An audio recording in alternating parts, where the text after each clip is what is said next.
Check 1, 2. Radical Health! What's up, everybody? I'm Seth, and we are back with another episode of Radical Health. This episode is pretty special to me because we'll be exploring a topic that has become so integral to my life. I believe once this topic is fully understood, it opens the door to perfect health for anybody. I won't be discussing any quick fixes, any magic bullets, any miracle approaches. But like I said, it's an open door, and it's up to you to walk through it. And that's where the hard work lies, is in the walking, in the day in and day out, making decisions through conscious awareness and your understanding of this science that I'm about to talk about, that either encourages health or encourages disease. So a knowledge of this topic inspires responsibility. It inspires one to live in line with nature. It answers most of the questions about why am I suffering with this ailment? What is the cause of X, Y, or Z? And this topic, this science, this approach is called natural hygiene. We're going to break down the main ideas behind it, explore as many of the teachers and proponents as possible, compare and contrast their approaches, and then see what the underlying themes are and what that means for us and the takeaways that we can then use in our lives. I think you'll have a pretty easy time grasping these concepts. It's not that complicated. Nature is at once simple and complex. It may seem complex, but when you zoom out, there's a beautiful simplicity underlying nature. So, this science of natural hygiene that we're going to explore definitely reflects that simplicity. And within the simple dynamic of cause and effect in this world, you can see a lot of the complex organizations. But I do think you'll be able to grasp this very easily and walk away with ideas and practices that you can use. So let's get into it. What is natural hygiene? When people hear the word hygiene, they think it's brushing your teeth, washing your hands, bathing every now and then. But that is such a small sliver of what the term truly means. Hygiene comes from a Greek word, hygeia, which means health. Hygeia was the Greek goddess of health and cleanliness. So it really just means health. The conditions and practices that serve to promote or preserve health, having to do with nature, which is the phenomena of the world. So we can see already that brushing your teeth is just one part, one tiny sliver of this whole equation that is health. Natural hygiene is the promotion and preservation of health, aligning with nature. When I hear the word health, I also hear the word heal, and that word makes me think of the word whole. And from there, I got holy. So, to me, to be healed or whole is to have perfect health. Not baseline, I can manage it health, but perfect health. I believe that is our birthright.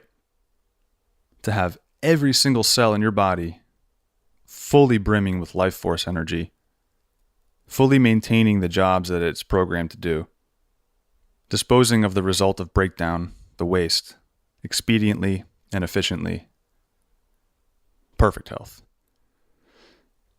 My personal definition of natural hygiene, which you can see in the Fruit Companion book that came out in 2023, is a lifestyle and philosophy of health through natural living. A branch of biology which recognizes that dis-ease forms when an organism lives out of accord with nature. There we go. So we're starting to see disease as an effect of a certain cause, and that cause is living out of accord with nature. If this sounds too woo-woo or not concrete enough, keep listening, because we're going to explain the mechanics of this fully. Dr. Keki Sidhwa was an Indian doctor who worked for a long time in England, and he said this about natural hygiene. Natural hygiene refutes the present-day ideas that disease and ill health are inevitable in people's lives, depending on chance and circumstances outside their own control and domain. Natural hygiene is a way of life, a philosophy of living. Health can only be obtained through healthful living. It cannot be bought across the counter of a drugstore, nor can it be found in a physician's office or in a hospital.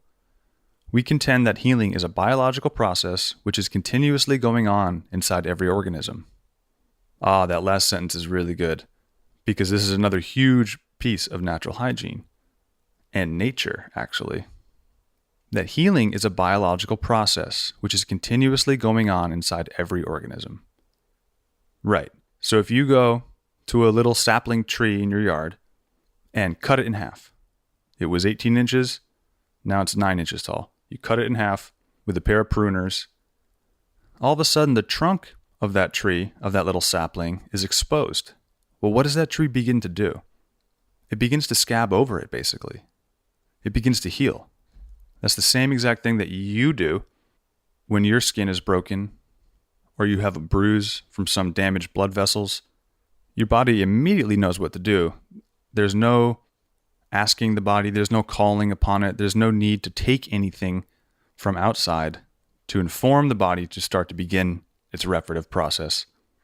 No, as Sidwa said, healing is a biological process which is continuously going on inside every organism. It's 24/7. It's an automatic function of all life. Pretty rad. And I just want to give a shout out to my dad. He always told me as a kid, if I was struggling with health issues or I felt sick or I was dealing with an injury, he would tell me, the body has a tendency to heal. And I didn't fully grasp the weight of that at the time. But looking back, I so appreciated having been told that, because it did instill in me a sense of confidence that I would heal, that I would make it through whatever I was dealing with. And it gave me my first glimpse into the workings of the universe where, yep, the body, it just tends to heal given the right conditions. There was a book that came out in 1985 by Harvey and Marilyn Diamond. A lot of people read it in the 80s and 90s and 2000s and were super inspired by it. It's called Fit for Life. And one of the first chapters is called Natural Hygiene, where they explore the science and explain why it's the foundation of their approach for how to be fit for life. And they write, the underlying basis of natural hygiene is that the body is self-cleansing, self-healing, and self-maintaining. Natural hygiene is based on the idea that the healing power of the universe is within the human body, that nature is always correct and cannot be improved upon. Therefore, nature does not seek to thwart any of its own operations. We experience problems of ill health, like excess weight, pain, and stress, only when we break the natural laws of life. Cool. So not only do they say that it's self-healing, but they say the body is self-cleansing and self-maintaining. I mean, we can see that. If you inhale smoke or dust or some sort of particulate, one of the first things a sensitive body will do is sneeze. And what is that? That's a self-cleansing process. You didn't have to think to yourself, oh, I better sneeze out some of these particles. No. The particles hit the mucosal lining in your sinuses, and immediately the body recognizes them as a threat, as a foreign substance, as something that's not going to help the body build. It can't use those particles for any nutritive effect. So what does it do? It immediately packages it up in mucus, forces you to blast out some of that mucus and those particles through your sinuses, through your mouth, through your nose. It's an instant self-cleansing process. That's one great example that we can see. They say the body is self-maintaining as well. And people do like to point to food as like the source of our energy, the source of our fuel. And I would agree that it is the source of fuel. But is it the source of our energy? If it's midnight and you're really tired and you have very low energy and you got to get up at 9 a.m. for work and you want to be energized for that job, what's the better course of action at midnight? Are you going to start eating food or are you just going to go to bed? You're going to go to bed because it is during sleep where we restore our body's energy reserves. Energy comes from our nervous system, and the nervous system is recharged during sleep. It's like plugging your phone into the wall and letting that battery recharge for a few hours. That's the same thing that happens to us. So we just went over a few definitions of natural hygiene, a few zoomed out paragraphs on what it is. It's basically a science of biology that maintains that nature knows best, the body actually knows best, and it will heal if given the right conditions. We're self-healing creatures, y'all. I mean, this sounds great to me. It sounds great to a lot of people. It sounds like it could be a really respected field by doctors in the medical industry. Except it's not. Natural hygiene is looked at as quackery by a lot of doctors. And that's kind of not surprising. Why? Because natural hygiene actually refutes everything medicine stands for. There's a huge gap between natural hygiene and Western medicine. Okay? Natural hygiene is focused on lifestyle, removal of cause of disease, and disease prevention through living in accord with nature. Western medicine, on the other hand, is focused on suppression and management of symptoms through drugs and surgery. So in Western medicine, diseases are treated locally, meaning if you have a rash on your skin, ointment is applied to the rash, or maybe pills are taken to offset the symptoms. Western medicine is all about cutting off and poisoning off the symptoms of the disease. Now, if you saw a natural hygienist with the same skin rash, they would not consider drugs at all. The first thing they'd probably ask you would be about your lifestyle choices, your sleeping patterns, and especially what you eat on a regular basis.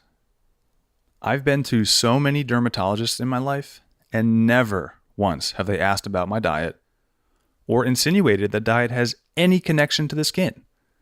Can you believe that? Like it's 2024, and the skin doctors can't see that organ in the perspective of the whole organism. Everybody knows when you eat greasy fries, cheeseburgers, and chocolate, you get zits. Everybody knows that. But does everyone know that psoriasis, which is sort of a more severe state than pimples, that psoriasis can be reversed through water fasting, returning to the natural human diet, which we'll get into. You know, what is the natural human diet? Everyone has different ideas about that, but natural hygienists all pretty much agree. So if you Google search natural hygiene, one of the top hits will be quackwatch.org, which is run by a Stephen Barrett, MD. He has an article on natural hygiene. He gives a pretty accurate description of the principles and history, but then at the end, he tries to discredit the whole movement. He brings up the lawsuits brought up against Herbert Shelton and Dr. Vetrano for someone dying under their care. But I just want to remind you, iatrogenic disease, which is doctor-caused, is the third leading cause of death. So Western medical doctors are responsible for the deaths of hundreds of thousands of people in America every single year. So you can't bring up one example of someone dying at a fasting center to discredit the whole movement of fasting or natural hygiene. The last 4 paragraphs of this Quackwatch article suggests that abstaining from dairy is an invitation to osteoporosis. So obviously, Dr. Barrett is still under the delusion that you have to drink cow milk for strong bones. We do know at this point that osteoporosis is caused by acidic conditions in the body requiring alkaline minerals so that calcium's literally pulled from the bones to buffer the highly acidic conditions in the body. Wait, so you're telling me that if pasteurized milk and meat and things like coffee and bread are acidic, they're acid forming inside the body, that may actually cause osteoporosis? Take a look at John Robbins in Diet for Numerica outlines this science very clearly. The Campbells in the China study also reference this phenomena and reference studies that demonstrate this. So, just to put a bow on this little tiny section, natural hygiene is not considered a bona fide field of medicine. And technically it's not, because it refutes what medicine stands for. It's the anti-medicine. Natural hygiene is not marketable. It doesn't make you money. I mean, when you compare it to big pharma, it's not a moneymaker. It's not a perpetual business. Because what natural hygiene does is arms the individual with knowledge and responsibility, and they become their own doctor. So, cool. If medicine doesn't want to recognize this field, great, because we don't need medicine. We need an awareness of how the universe actually works so that we can stop fighting it. Another term for natural hygiene that is sometimes used interchangeably is life science. I mean, doesn't it make sense that harmony in and around the body would include harmony in every aspect of life? And because of this wide range of study that includes every aspect of life, there are so many different modalities, practices, and teaching styles. So it's hard to kind of know where the lines begin and end around natural hygiene, but I feel like we just introduced it pretty zoomed out. Now let's go through the history of this movement and talk about some of the most influential writers and teachers of the tradition. The goal is not to follow any one of these particular approaches, nor is it to find the best one, but to try to see the fundamental truths which all of these teachings rest upon. What are the similarities? What are the ideas that everybody comes back to and builds off of?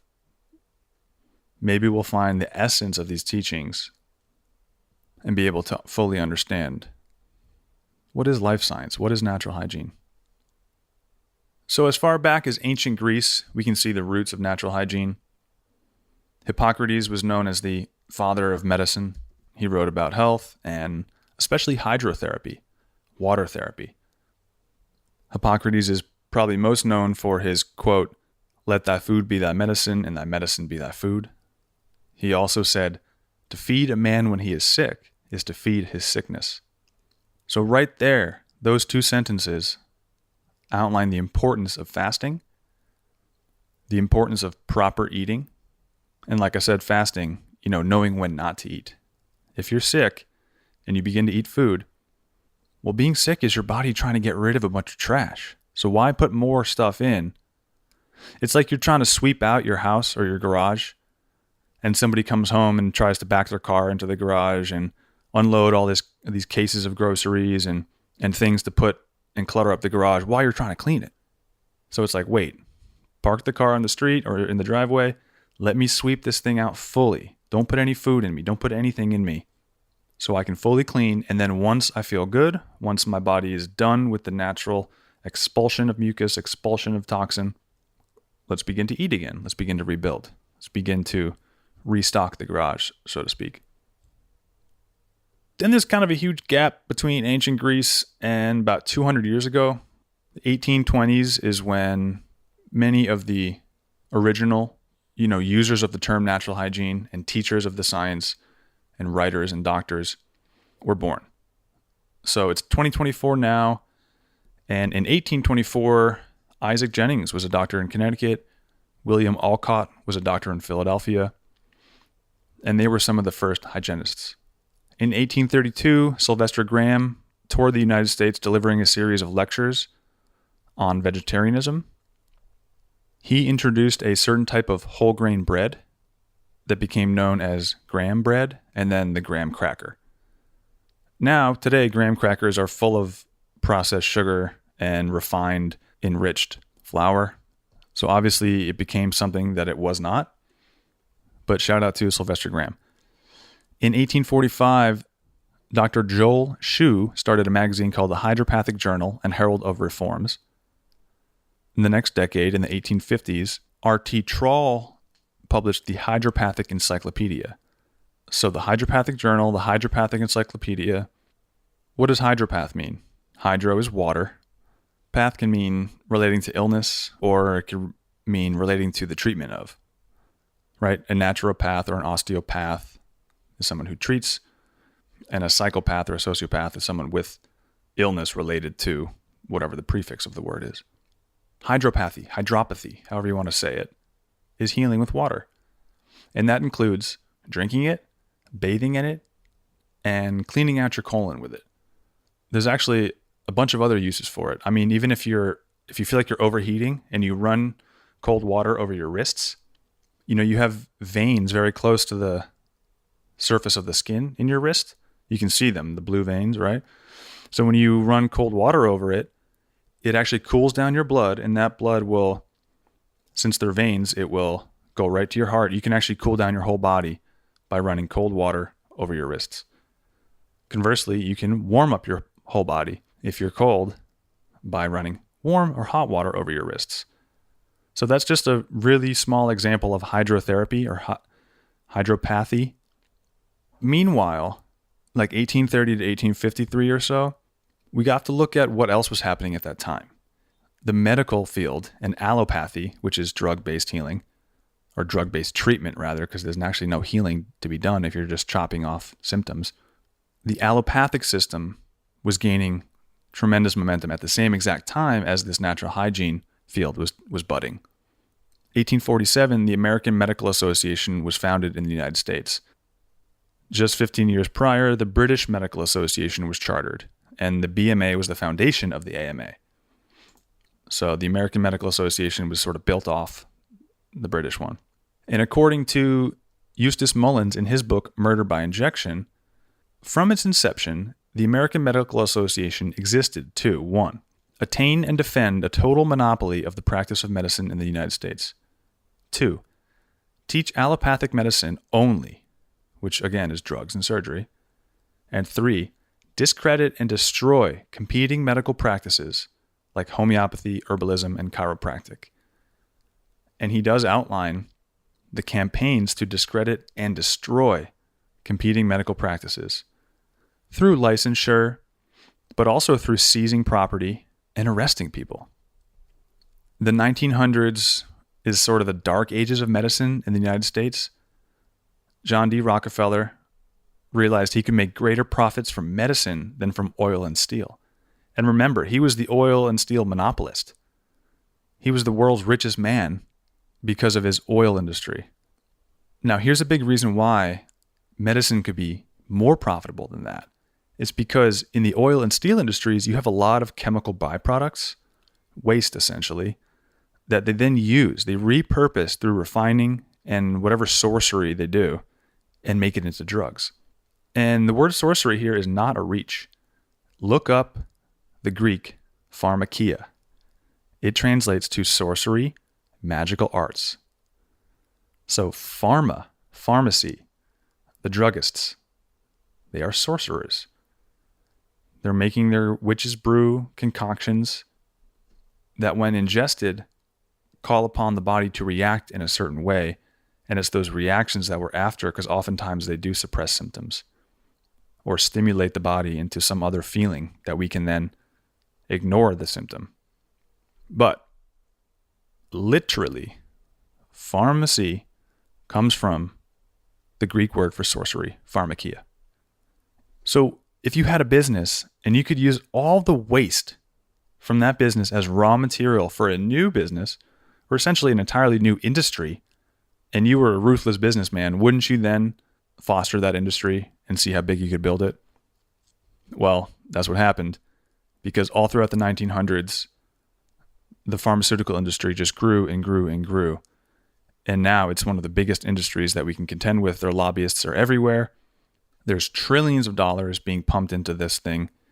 There's direct-to-consumer advertising. And again, the drug lord thing is nothing new, right? If we look into history and look at the British Opium Wars with China, there's always been this agenda to pacify and drug a populace so that they don't revolt and they don't know what's going on. Read Brave New World. Read Dope Inc. for more of like a history on the richest drug cartels. And we also see on all the Netflix shows, all these movies, the drug cartels are always in bed with the United States government. Always. Anyways, while natural hygiene was budding, you also had the adversary building up steam and momentum. And this is a huge reason why natural hygiene hasn't caught on to the masses, is because the allopathic system is so strong, so powerful. And like Eustace Mullins writes, they exist to discredit and destroy the competing medical practices, and they have the resources to do so. So when you see, the natural healing arts being debunked by quackwatch.org, is that the work of an agent? Or is that just some lone independent doctor giving his honest opinion? Oh, it's actually probably a mix of both, right? Because even the lone independent doctors are so conditioned by the allopathic system. I mean, they came up in the colleges, the education. Well, the education's always funded by the pharma companies. There's medical journal articles about that. The conflict of interest in medical schools, and where does the funding come from? So we can see that the current push toward natural health through diet and lifestyle in the face of the medical cartel's influence is nothing new. Nothing new. We've always been fighting this for the last 200 years. Now let's take a look at some of the OGs in the natural hygiene movement. First, we have Isaac Jennings, born in 1788. He was an American physician and writer who pioneered what he called orthopathy, which is sort of another term for natural hygiene because ortho means upright or straight. And again, path means relating to the treatment or prevention of an illness. So Jennings was one of the original natural hygienists. He prescribed bathing, rest, and a vegetarian diet as part of his system. He wrote his book, Medical Reform, in 1847, which was critiquing the medical system at the time. Again, 1847, the same year the American Medical Association was chartered and founded. So what was Isaac Jennings seeing at that time that he wanted to reform? I actually haven't read that book, but I have read his 1867 book, The Tree of Life, which is incredible. In The Tree of Life, he defines orthopathy as from orthos, which means right, true, and erect, and pathos, affection. Nature is always upright, moving in the right direction. So anyways, Isaac Jennings lived to 85 at a time when life expectancy in the United States was 40 years old. He died in 1874. So life expectancy in 1874. Wow. Statista.com says, yeah, in 1865, the life expectancy was 35 years old. Wow, they must have had really terrible conditions back then. In 1880, yes, the life expectancy was 40. Again, according to Statista.com, I don't know if this is correct. Yeah, they say by 1900, the life expectancy rose to 48 years old. And now in the 2020s, it's about 79. Cool. Well, Jennings lived till 85, and he died in 1874. So he was doing something right. Check out the book Tree of Life if you want. It's rad. He was debunking the germ theory 150 years ago. He was writing about smallpox, saying that it must have been produced in first instance without a specific contagion. So he's challenging the contagious idea. And in his little piece on colds, page 159 in The Tree of Life, he writes, "A common cold makes a good exponent of the orthopathic principle and doctrine in showing their rationale when correctly understood in their relation to the laws of organic life, and the general law of causation in the production of impaired health, and especially in elucidating the law of renovation of special departments by a regular series of rotary recuperative processes." Yes, now they wrote a little differently back then. It might be hard to sort of understand what he's saying. I'm going to read the last part again. He says, especially in elucidating the law of renovation of special departments. So he's saying there's a law that the body will renovate different departments or areas of the body, right? If you have a lot of mucus in your sinuses, is that not the body renovating the lungs, renovating the lymph, renovating the sinuses? He says by a regular series of rotary recuperative processes. And rotary means cyclical. Sometimes every year you'll get sick at the same time because your body gets the signal to, all right, seasons are changing. Lay low, lay down. Let me sneeze it out. Let me produce all this mucus. Let me lower your appetite. Your body's doing all this for you in a recuperative process, not by a response to a germ. If anything, it's the response to the trillions of germs that you've built up in your body through food, through lifestyle choices. He was explaining this 150 years ago. Cool. So thank you, Isaac Jennings. Sylvester Graham was born a few years after, in 1794. We mentioned him earlier. He was a minister and a dietary reformer known for his emphasis on vegetarianism, the temperance movement, and eating whole grain bread. So Graham is often referred to as the father of vegetarianism in the United States of America. A lot of these early natural hygienists were from New England. Like Isaac Jennings was from Connecticut. Sylvester Graham was from Massachusetts. We'll get into William Alcott, also from Connecticut, worked in Massachusetts. Mary Gove Nichols opened up a school in Lynn, Massachusetts. Mary Baker Eddy was from New Hampshire and worked in Massachusetts her whole life. And one thing about Sylvester Graham, his emphasis is on vegetarianism. But natural hygiene is not just about what we eat. It's about living in accordance with nature in all aspects of life. With that said, you're going to see a lot of talk on diet and nutrition in the natural hygiene circles because that's a huge chunk of the determinant of our health. As we'll see, it's not the only thing that contributes to health or disease, but a lot of times reforming the diet can change your entire life and change your entire body. Give it the proper conditions it needs to begin to heal itself. Because remember, healing is a natural biological process found in every organism without exception. William Alcott, born 1798, was the author of over 100 books, and the cause of greatest interest to Alcott throughout his life was vegetarianism, just like Sylvester Graham. In 1838, he wrote and published Vegetable Diet as sanctioned by medical men and by experience in all ages. He showed that his preference was for a diet that used no animal products whatsoever, which today is called vegan. They didn't have that term back then, but Alcott was one of the OG doctors. Again, he was a doctor. You know, you might look at Sylvester Graham and say, oh, he was a minister, he was a preacher, he's just trying to make some money. A lot of these people were doctors working with thousands and thousands of patients and learned the benefit of a vegetarian diet through seeing the transformation in their patients. Mary Gove Nichols, born 1810, she studied the works of Sylvester Graham. She was one of the most influential women in America. She was born in New Hampshire and eventually ran a girls' school in Lynn, Massachusetts. Mary Gove, or Mary Gove Nichols, was an influential proponent in the natural hygiene movement. She lectured to all female audiences on anatomy, physiology, and hygiene to relieve women of what she saw as unnecessary physical and mental suffering.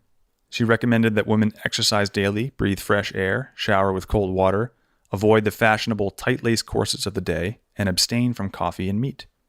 This is from the Wikipedia article on her. Nichols lectured for the Ladies' Physiological Society, an offshoot of the American Physiological Society.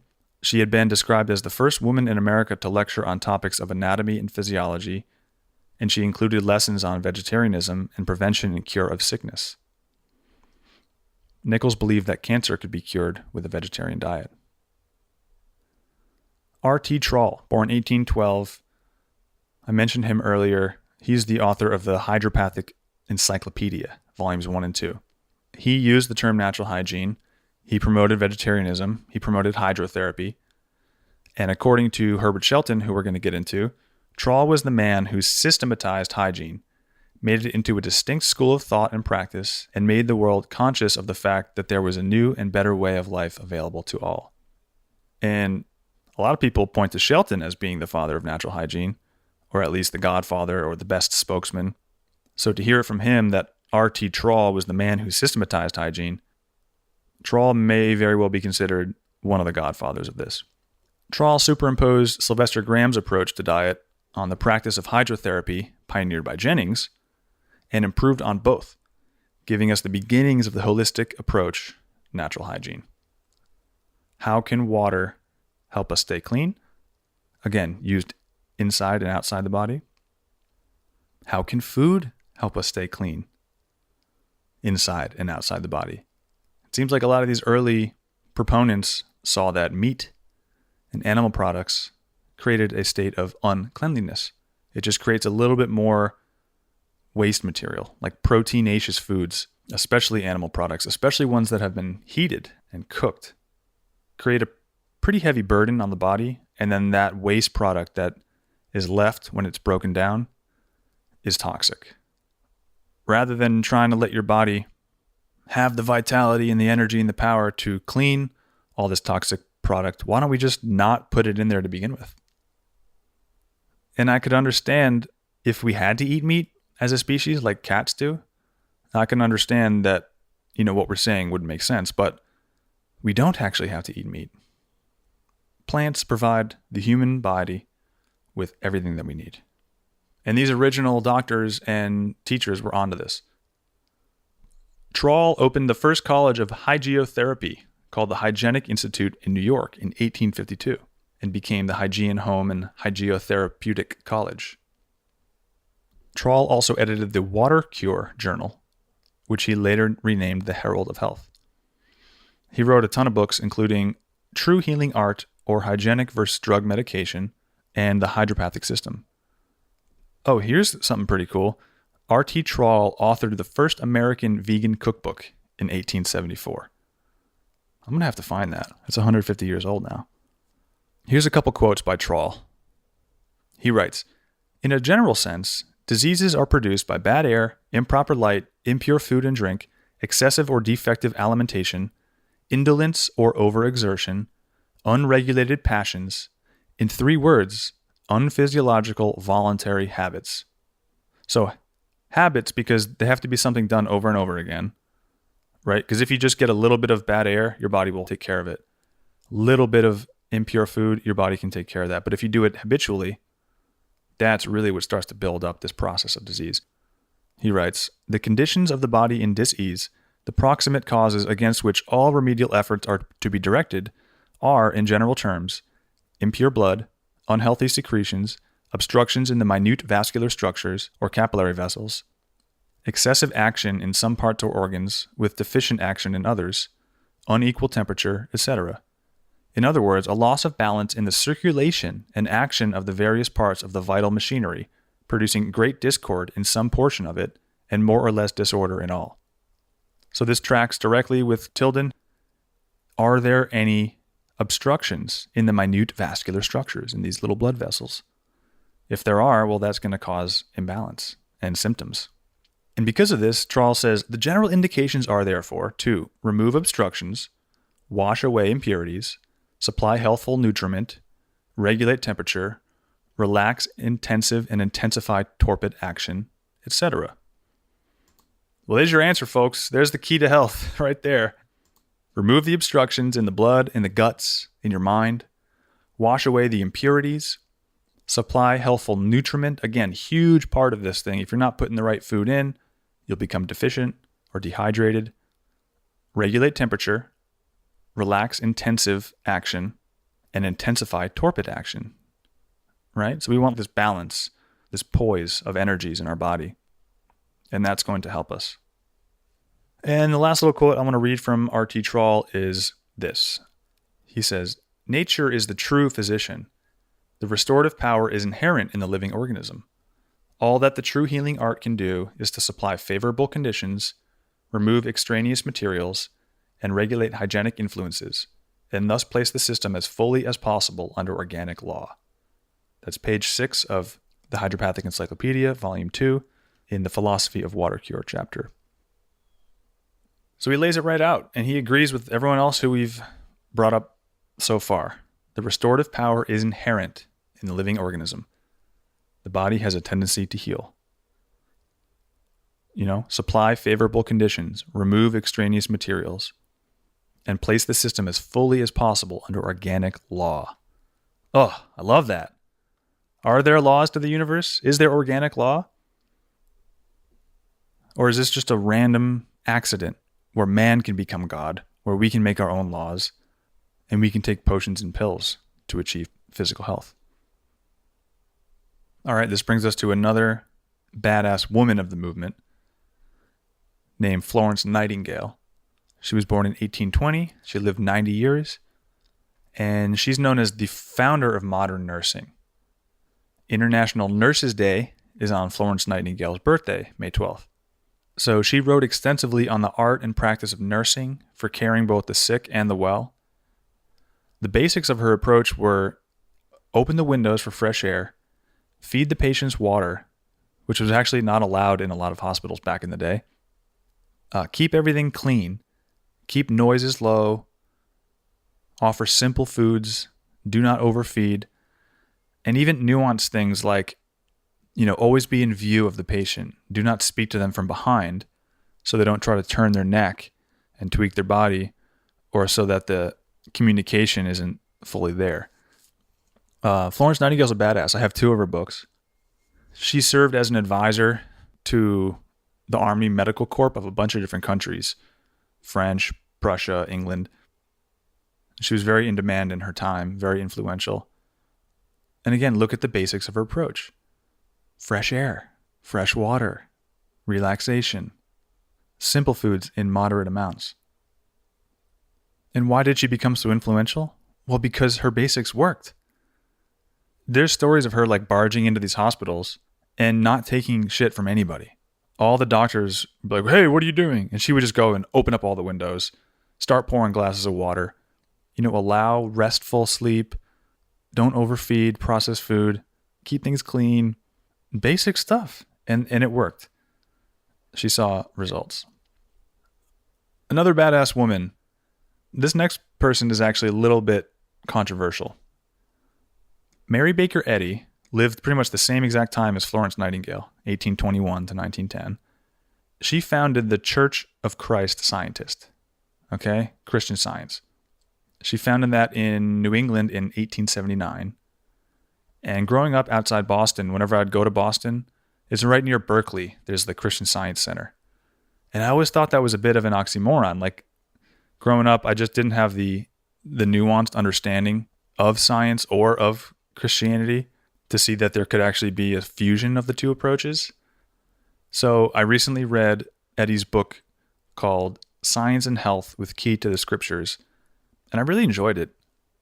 While she doesn't discuss food much, like a lot of the other natural hygienists do, her take on healing that aligns with natural hygiene is she contends that healing is automatic, basically comes from God or nature. So she's looking at the way we heal as coming from the natural forces of the universe, just like all the other natural hygienists. I think that's what everybody here is agreeing on. Healing is automatic. And so she focuses more on the mind and how to create the conditions in your mind to be confident of healing, to know that you're going to heal, to not doubt it, to have faith, basically, right? This is what really aligns with the Christian part of her philosophy. For example, she writes, mind produces all action. If the action proceeds from truth, from immortal mind, there is harmony. But mortal mind is liable to any phase of belief. A relapse cannot in reality occur in mortals or so-called mortal minds, for there is but one mind, one God. Never fear the mental malpractitioner, the mental assassin who, in attempting to rule mankind, tramples upon the divine principles of metaphysics, for God is the only power.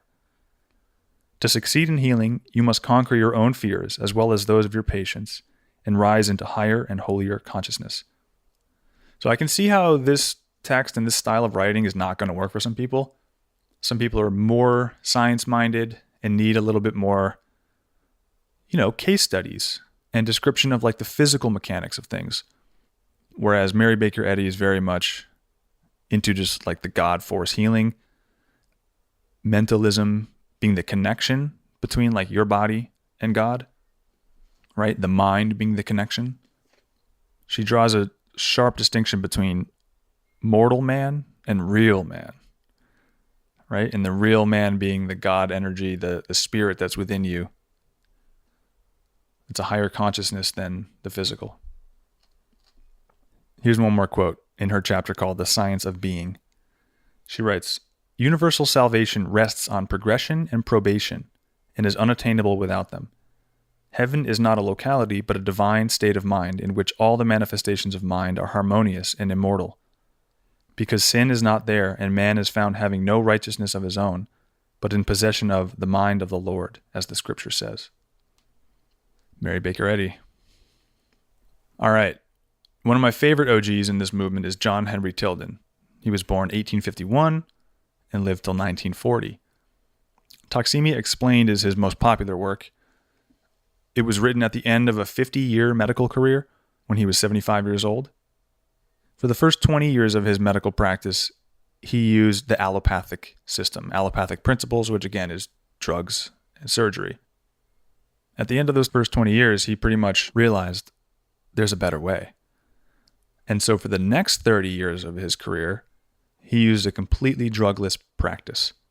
He explains that during the 1918-1919 flu pandemic, which was one of the deadliest pandemics that we'd seen, that he lost no patients.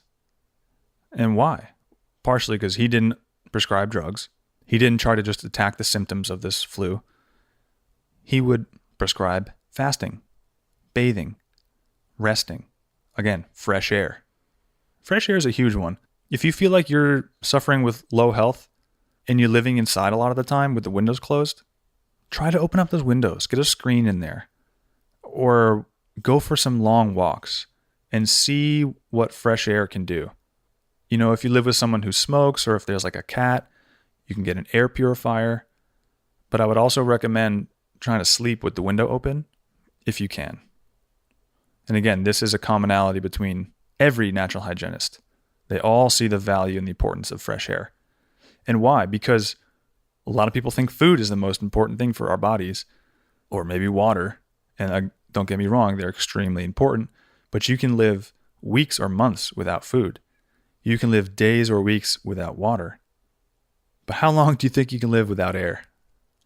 Ooh, that's only in the realm of minutes there, my friend. Air is the most important thing for the human body. I highly recommend, by the way, reading Toxemia Explained. Here are a few of the main takeaways from the book that really do underline the philosophies of natural hygiene. Tilden maintains that all diseases, while vastly different symptoms, have the same cause, and that the cause is toxemia. Emia means blood, hypoglycemia, anemia, leukemia. Anytime you see emia, it means related to blood. Tox obviously means toxin or toxic. He maintains, like everybody else, that the human body is a self-healer and it cleans out toxemia automatically unless nerve energy is not available. And that's the big takeaway, that enervation checks elimination. Enervation is anything that draws nerve energy from the body, like draining the battery. So if you keep draining the battery by calling on the body with too much work to do, then it won't be able to clean house. That's the very basic idea. Now, it's not just enervating inputs or foods. Like, yes, you can prevent the body from cleaning by overeating and eating the wrong foods, but anything that drains the battery can check elimination, can tell the body, wait, don't clean yet, process this first. And Tilden gives a huge list at the end of the book of enervating habits. And again, if you do any of these things 1 or 2 times or sporadically, it's not a big deal. It's making any of these things a habit that's going to overwork the body and prevent it from properly detoxing. Here are the causes of enervation, according to Tilden. Overeating, eating too much fat, eating too often, eating between meals. The whole system of school feeding. Man, he wrote that 100 years ago. Imagine if he went into a school today and saw what they were feeding these kids. More causes of enervation. Too much excitement of all kinds. Venereal excitement and sexual stimulation. Again, moderation of sexual stimulation is a healthy part of life. Obviously, sex is not a bad thing as a blanket statement, but habitual overstimulation and venereal excitement most certainly drains the battery. Do you know why in French they call the orgasm les petites morts, the little death? Because every time a man ejaculates, he loses a ton of energy. You can also think about a plant going to seed. If you have ever planted basil, you probably know very well the flowers that come up off the top of the stem at the end of the season. That is the plant going to seed. And what it does is it takes all the energy away from producing the leaves into now producing the flowers and the seeds so that it may continue its life cycle. But when you eat the leaves after basil has gone to seed, they don't taste good. The flavor changes. You can tell the energy is being redirected away from the leaves into the flowers. So plants go to seed, humans go to seed, and it's a huge rush of energy to go to seed for any organism. So too much venereal excitement, too much sexual stimulation, for sure drains the battery. What else causes enervation? Stimulants like tobacco, coffee, tea, and alcohol. You know, we think coffee and cigarettes and caffeine and stimulants like that give us energy, but actually it's exciting the body into this state of perceived energy, but really it's costing us more nerve energy than we would have spent otherwise without having consumed the caffeine or nicotine. Other causes of enervation, drugs of all kinds. Lack of control over the emotions. Now, here are the non-input, non-food types of enervation, where it's more mental and emotional. Lack of control over the emotions, lack of efficiency, self-indulgence in any way, shock, mental or physical, unfriendliness, selfishness, ambition of a selfish type, anger, envy, jealousy, dissatisfaction, business worries, worry in general, fear, grief, overworked emotions, such as worry, fear, grief, anger, passion, temper, overjoy, depression, dissatisfaction, self-pity, pride, egotism. Lying. Tilden says that lying by itself is a nervous system drainer, an enervating habit. Dishonesty. Failing to meet obligations and appointments.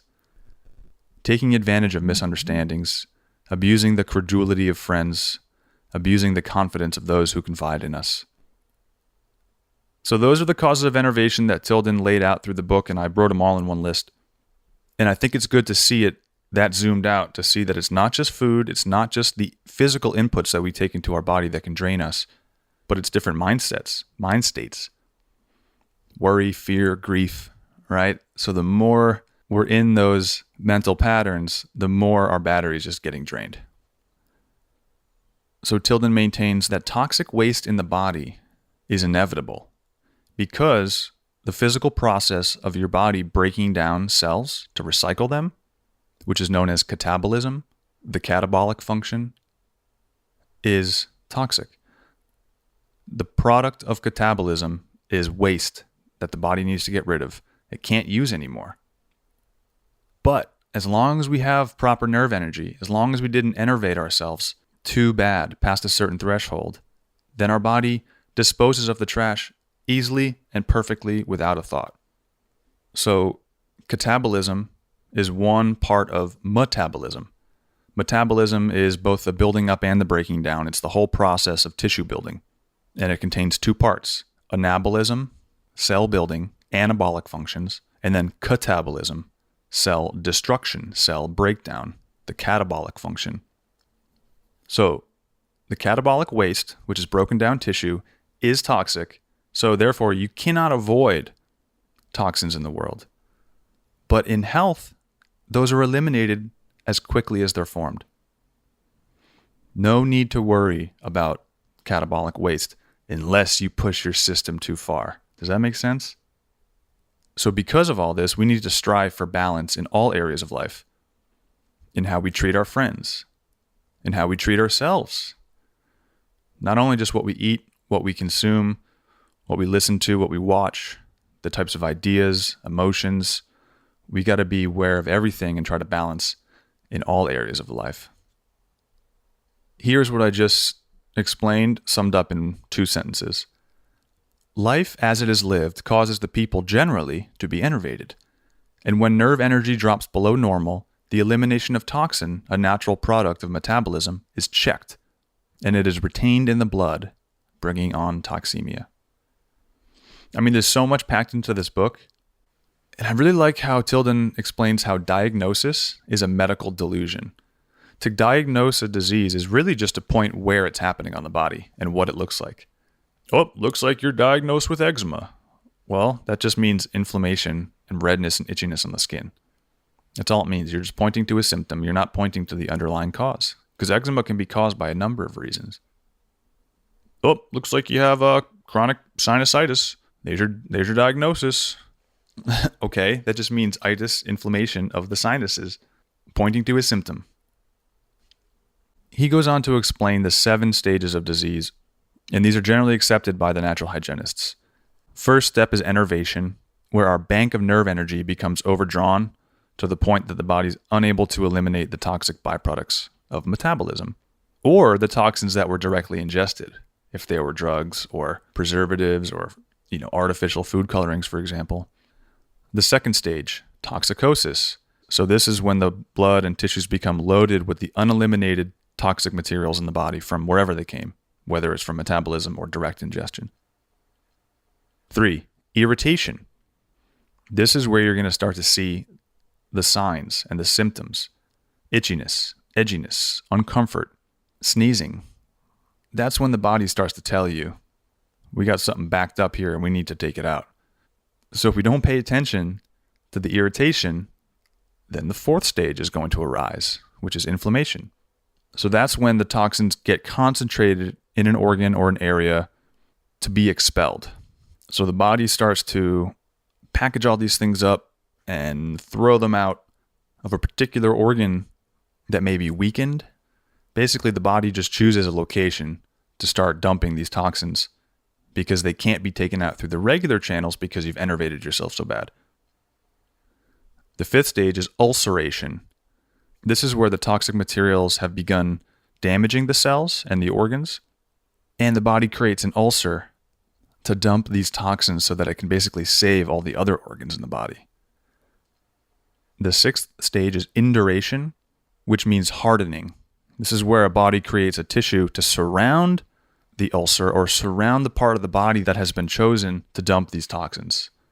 And so it creates a nice hard shell for them to protect the rest of the body again.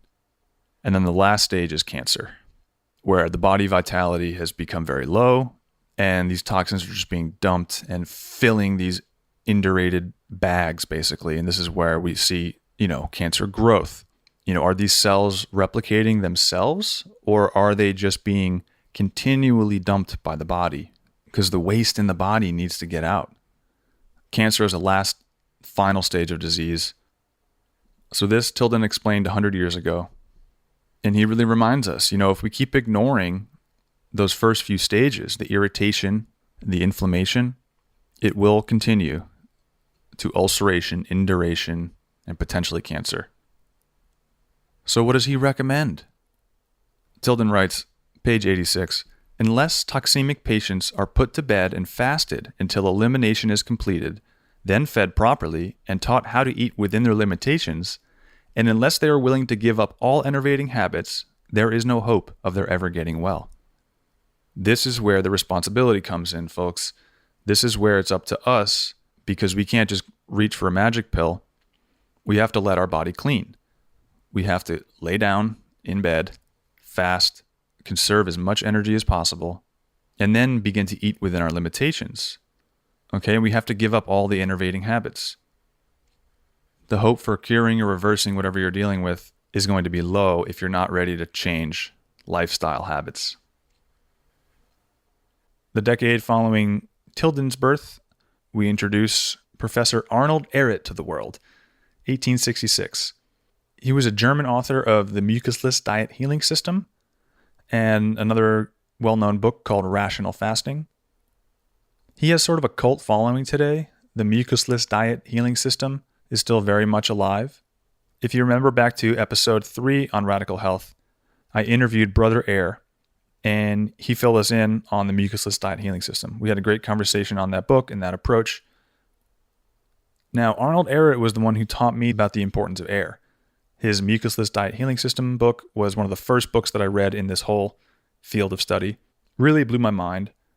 He wrote that the human body is an air gas engine, that the lungs are the pump of the blood and not the heart. And we can see that because while both the heart and the lungs operate subconsciously, we do have conscious control over the lungs, which we can use to influence the beating of the heart. So it's not like we can make the pump faster. We can only do that by proxy, by changing our breath. Now, there's some criticism of Arnold Ehret that I want to read you. A few episodes back on this show, I read from Cosmotherapy of the Essenes by Edmund Bordeaux-Zakelli. And in Bordeaux-Zakelli's book, The Biogenic Revolution, which is mostly transcriptions of like a seminar he did, he has this pretty funny criticism of Arnold Ehret, which I'm going to read for you. He says, "Oh, Ehret, I met that gentleman once in France, you see. He came to see me. He had very feverish eyes, was always excited, and he somewhat tried to see me several times in my office there. I had a long line of patients, and he was so nervous he got into conflicts with my receptionist and with the patients sitting in the waiting room. Finally, he wrote me a note that he was here and was trying to straighten me out to know the human body, and he left. And the only thing which I expected from him was to sign the note, not peace be with you, but mucus be with you. I remember now, he left there a little book, The Mucusless Diet Healing System. Yes, I remember that musketeer. Now let me tell you about him. He was so fanatical and one-sided that I think if he could rewrite Shakespeare Hamlet, where Shakespeare said to be or not to be, he would write to mucus or not to mucus. In things regarding the human body, we should always think of the words of a great German philosopher, Lessing, who said this: In der Welt ein jedes Ding so manche Seiten hat. Man kann nicht wissen, wie die zusammenpassen. It means that in the world, everything has so many angles, so many sides, that it is very difficult to know how they fit together. Well, Ehret thought that in a booklet of 30 pages, without any serious study of physiology or medicine, that he could condense the absolute and only truth in the field of medicine and health.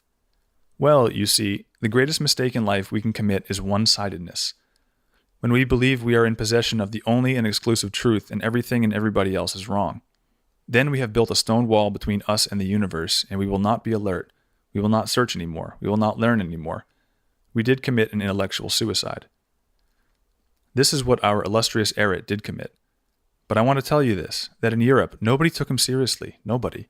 He was an extremely fanatical, one-sided person who reduced the functions of the human body to one single concept of mucus. Well, the human body is a very complicated mechanism. If we live normally in a healthy way, we are never involved into this complicated mechanism because the inner wisdom of our organo-vegetative system will take care of whatever trouble may develop. But if we sabotage that inner wisdom and create a lot of obstacles like smoking, drinking, using drugs, eating a lot of meat, factorized, refined foods, if we don't have enough exercise or not enough rest, if we are worrying, if we have a very bad diet in thought and emotions, then we are successfully liquidating ourselves. And while this inner wisdom fights very hard to save us, unfortunately, very often we are stronger and we are destroying it. Now, Ehret did not understand that what we need is to improve our eating habits, living habits, thinking habits, etc., and to take care of all the requirements of the human body, and then we never have to worry about mucus. We will always have enough of what we need of it and never any excess of it. Now, at that time, most of our vitamins were not known at all. Most of our enzymes discovered in the last 30 years were not known at all. Therefore, I forgive him for that atrocious booklet he wrote, because he just didn't know these things. The person responds to Zekeli, who says, "May I say a word in defense of Dr. Ehret? Let's forget the word mucus, but what he advocated was eating fruits, vegetables, and wholesome foods. This is what he advocated." And Zekeli responds by saying, "Well, that's fine. We are in agreement with that, but I cannot accept mucus as the cause of diseases, because diseases are a disturbance in our biochemistry, in our metabolism, in our basic biological functions, which may be causing mucus." So, I definitely see exactly what Zekeli is talking about. Even today, the school of Arnold Ehret and the school of the mucusless diet system is very hung up on mucus. They break all the foods in the world into different categories: mucus forming, mucus less, and mucus lean. There does seem to be this obsession with reducing the mucus, but like Zekeli said, mucus isn't the cause, it's going to be the result. It's going to be the effect of the wrong living. So wouldn't it be better to set our focus like earlier in the chain of cause and effect? But again, Ehret does promote that. He does promote taking out the trash. He does promote moving away from foods that will just cause disturbance in our organism. He advocates for fruits and fasting especially, because he recognizes the basic healing modality of the body. And again, his thing on air was really fascinating. I really like his equation V equals P minus O. Vitality equals power minus obstruction. And that rather than trying to go to the gym and increase the power to increase our vitality, all you got to do is remove the obstruction. If V equals P minus O and O equals 0, there's 0 obstruction in the body, then yes, your vitality is going to equal the amount of power that you have, which is a lot. Cool. So that was a little word on Arnold Ehret. He deserves a shout out. He is a veritable teacher in the realm of natural hygiene, but he has his own angle, his own little brand, and his own approach. And as fanatical as he may have been, I still do recommend reading The Mucusless Diet Healing System. Fascinating book. Okay, born in 1878, we have the one George R. Clements, who changed his name to Hilton Hotema. and eventually wrote the book Man's Higher Consciousness. He became a vegan at age 9 after reading a book in school, and he lived to be 92 years of age, claiming that he owed his long life to having spent most of it as a breatharian fruitarian.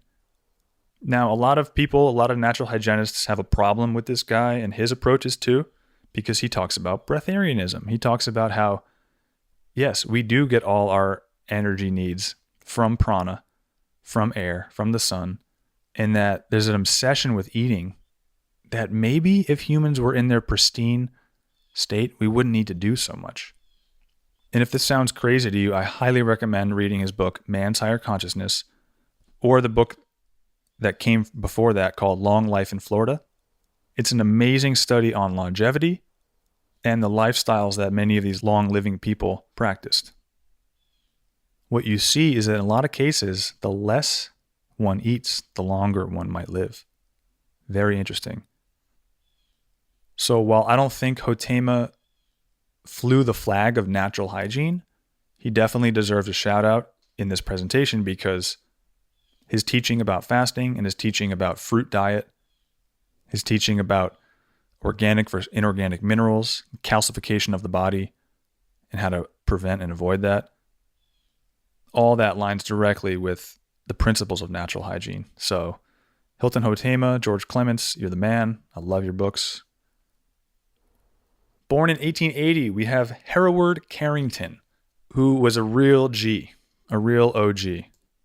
Hereward Carrington wrote The Natural Food of Man in 1912, the subtitle of which is Being an Attempt to Prove from Comparative Anatomy, Physiology, Chemistry, and Hygiene that the original best and natural diet of man is fruit and nuts. Again, this came out 112 years ago, and he goes deep into comparative anatomy. He goes deep into the physiology of our body, the chemistry of our insides, and the argument from hygiene as to why fruit is the best food for man. And I'll give you a couple quick reasons. Fruit is the only food that you do not have to cook, season, combine, or process in any way for it to be delicious. You pick an apple off that tree, it is naturally sweet and bursting with flavor. You pick a mango up off the ground, and it's like the most perfect thing you could imagine. I don't know if you guys saw, there's a reel on Instagram right now trending. It's of a black dude with his shirt off. I don't know where he's at. It might be Jamaica or something. And he's talking about all the subtle things in life that give him beauty and inspiration. And he gets really emotional. And many people have shared this with me because the way he speaks about the mango is so beautiful. And he's just overwhelmed with this emotion. Here it is. You don't care about the suffering of the dogs in the streets. You don't care about the smell of freshness. You don't care about how sweet a mango is. A mango is not just a mango. A mango is like telling me when I have a mango, like I am loved by somebody. That is greatness. When I have a mango, it means I am loved by somebody. Yes, a more poetic way to explain that fruits are just perfect and what they can do for a human being. Pretty much everything. You could take one piece of fruit and plant an entire orchard from it. So Carrington, he looks at the extremities. Well, we have hands and not claws. We have flat teeth, not fangs. We have this lateral jaw movement, which allows us to chew roughage. Carnivores' jaws only open up and down. They're chompers. We're grinders with our teeth. Our eyes even show that we are built to find fruits on the tree. We're highly tuned to the color spectrum that we see. Whereas carnivores like cats, they don't see color as much, they see motion because they're predators. If they see a little mouse or lizard running in the corner of their eye, they're going to go pounce on it and eat it. They don't need to see the color. We need to see color because we can see mangoes hanging from the trees. We can see little pops of yellow and red and blue against the green foliage of these trees. The way our nose can smell, our olfactory nerves. Next time you see a guava, pick it up, give it a whiff. It just instills pure happiness when you smell a guava, like a ripe guava. It smells so good. It starts getting your juices flowing, your mouth watering. So anyways, Hereward Carrington, total G. He also wrote The History of Natural Hygiene, 1954. So he's a main pillar in this movement, having written the history that came before him. Now we're on to one of the main OGs of this modern natural hygiene movement. Some people consider him the godfather of natural hygiene, Dr. Herbert Shelton. He lived 1895 to 1985. He was known as the True Talking Texan. He came on the scene in the 1920s. He published The Fundamentals of Nature Cure, which I'm going to read a couple passages from.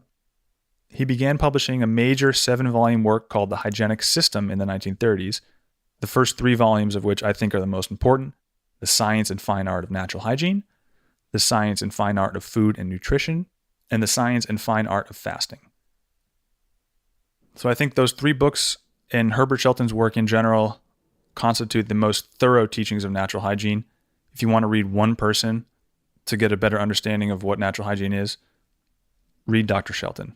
He wrote some other books like The Hygienic Care of Children, Fasting Can Save Your Life, a book called Exercise, and thousands of articles for his own publications and others.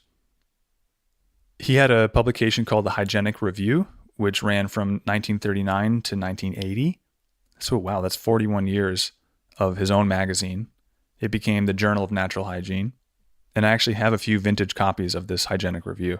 It's really amazing, really inspiring. He writes articles in there, as do a lot of his other contemporaries. Now, in the late 1960s, Shelton's health started declining, and his protege took over his school. People wonder why he was so sick, and oftentimes point to the fact that he died in pretty poor health to sort of discredit his teachings. But there's more to the story than just, he died in poor health, therefore everything he taught is wrong. That's overly simplistic. Basically, he was a workaholic. People who worked with him reported that he would not stop. Morning to night was writing, seeing his patients, and had this relentless drive to sort of get this information to the world. And going back to what I said earlier about how the AMA was set out to discredit and destroy alternative healing modalities, well, Shelton was getting very popular, so he kept getting harassed by the law. He spent some time in jail, and then these arrests continued periodically through the next 3 decades. Shelton was charged with negligent homicide because someone who was fasting died under his care. But that case was never tried, and the charges were actually dropped. Also, something to think about is the people who come to these fasting centers a lot of times have some really tough health condition that they're already battling with. So just because somebody dies under the care of a doctor while they're fasting does not mean that that doctor starved them to death. That person may have already had terrible complications and may have already been on the way out. I don't know anything about that specific case, but it looks like there was another case. Another patient died in the 70s at one of his schools, and there was a 2-year-long court battle that bankrupted him, and he was forced to close his school. So basically, he was overworked. He was constantly being harassed. He was going through these legal battles. And if you read his work, you'll see that he wasn't a negligent person. Tens of thousands of people went through his program with tremendous success. The medical system has so many casualties. So many casualties. So if you're going to point to the few that died under Shelton's care, why are you also not pointing to the millions that die under the care of Western medical doctors?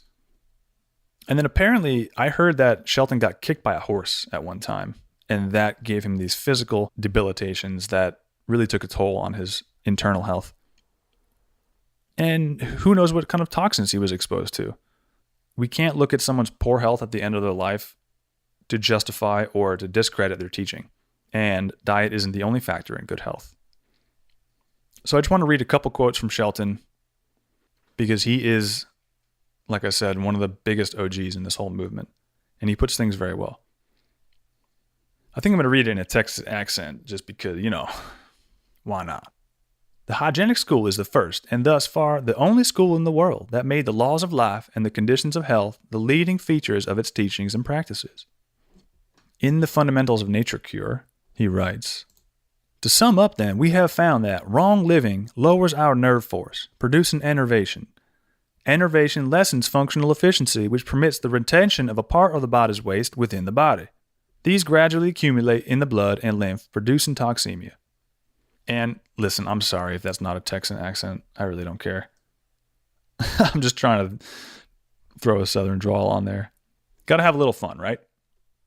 Shelton also says in the Fundamentals of Nature Cure, to define toxemia, we will say that it is the presence in the blood, lymph, secretion, and cells of any substance from any source which is inimical to health and which, in sufficient quantity, will impair organic functioning. Toxemia we understand to be the immediate occasion for those acute reactions, crises, which are called disease. The disease, crisis, is named according to the symptoms present. The symptoms present depend 1. Upon the organ or organs most involved, 2. The amount or extent of the organic involvement, and 3. The amount and nature of systemic sympathy. Again, the organ or organs involved depend largely upon the individual tendencies, diathesis, which may be either inherited or acquired. The individual tendency may be determined by the surroundings, the occupation, the individual's habits, etc. So, what he's saying there, he's explaining why we get certain localized symptoms. And it all depends on the individual. Now, one other thing that Shelton talks about is the refutation of the germ theory. In his Fundamental of Nature Cure, Shelton writes, if germs cause disease, why don't they produce disease in a healthy organism? Why must the body already be diseased before the germs can gain a foothold therein? If germs are powerless against a healthy body, why not cultivate health as a preventative of disease?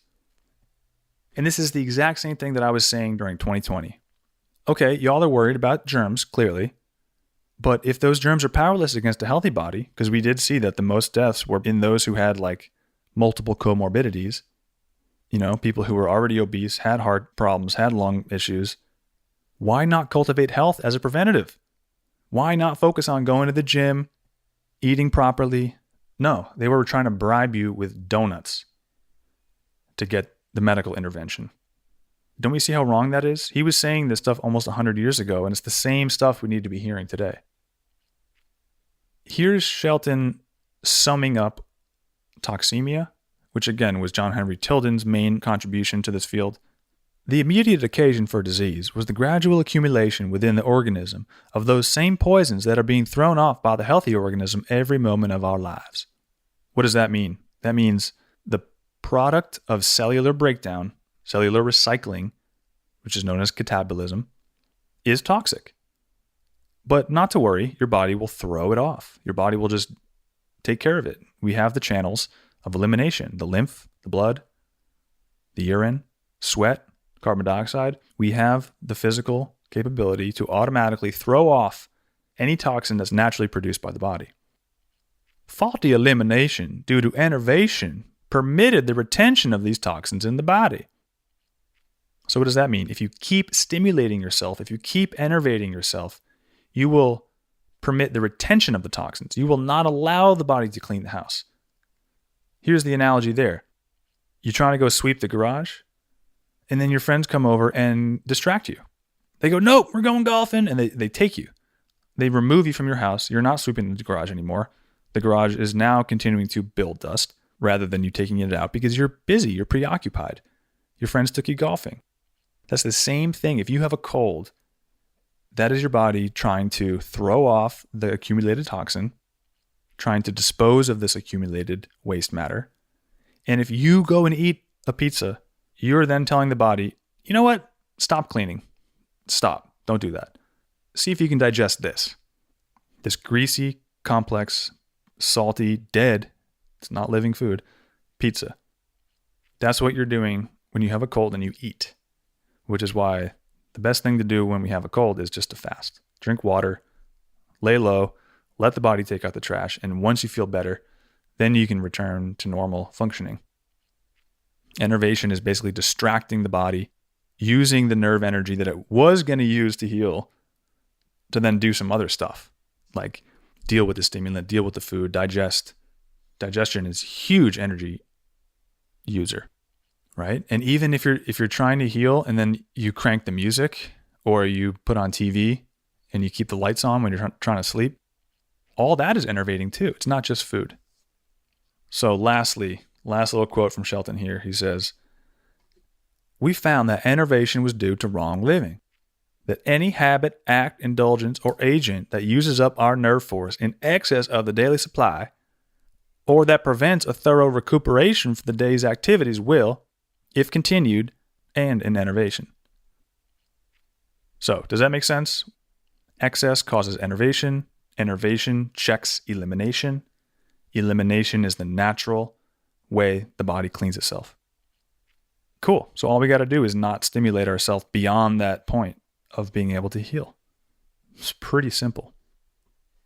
So thank you, Dr. Shelton. You're the man. Your work lives on. Let's continue down with some of these other contributors to the natural hygiene practice. Born 1927 was Dr. William Esser. Esser was the author of a book called The Dictionary of Man's Foods, which became the Dictionary of Natural Foods in subsequent editions and was published by Natural Hygiene Press. So there was a whole publishing company to get out these natural hygiene books. You know, in the Dictionary of Natural Foods, it reminds me a lot of the Fruit Companion that I authored and published last year. I compiled this book because I don't think there's enough information out there in today's field about man's natural foods. The Fruit Companion is a bit of a boiling down of William Esser's work, Dr. Shelton's work, and Hereward Carrington's work. And I mean, if you read the Fruit Companion, you'll see that I reference Dr. Shelton in there. I use his principles of food combining. And so shout out to the original publisher of these handbooks that would help us make decisions about what food to eat. Dr. Esser also ran a 10-acre health ranch in South Florida. You can see the ads for it in these old natural hygiene magazines. It's kind of cool. It's like, come down to the Dr. Esser's health ranch, swim in natural springs, and be surrounded by, pristine nature and abundant fruit. And yes, South Florida is very healing, not only just the climate, but the springs, the spring water. And the food that's available down here is ridiculously abundant. Everything grows down here pretty much. About 20 or 30 patients at a time would stay on the Esser Health Ranch and reverse chronic disease through food, therapeutic water fasting, juicing, and gentle exercise. I believe Dr. Esser's children continue his legacy today and run like the Esser Health Institute. Yeah, they still have Esser's ranch, but I don't know much about this group. I just know that William Esser is one of the original natural hygiene contributors of the 20th century. Now, here we come to T.C. Fry, born 1930. He was big in the 80s. Really interesting guy. He had pretty poor health, and then he discovered the books of Herbert Shelton and the whole system of hygiene. And when he applied it to his own life, he was blown away. The effect that fasting and raw foods had on his life was enough to make him probably the biggest advocate for natural hygiene in the last 50 years. Many of the authors since his time praise his work at the beginning of their books. I mentioned Harvey and Marilyn Diamond in the beginning of the show, who published Fit for Life in 1985. They gave huge props to T.C. Fry in that book, as did Doug Graham in his book, The 80-10-10 Diet. And just last year, when I released my book, The Fruit Companion, I thanked him at the beginning, along with a few other writers, Dr. Shelton, Tilden, who inspired my knowledge and understanding of the natural world as it relates to biological health.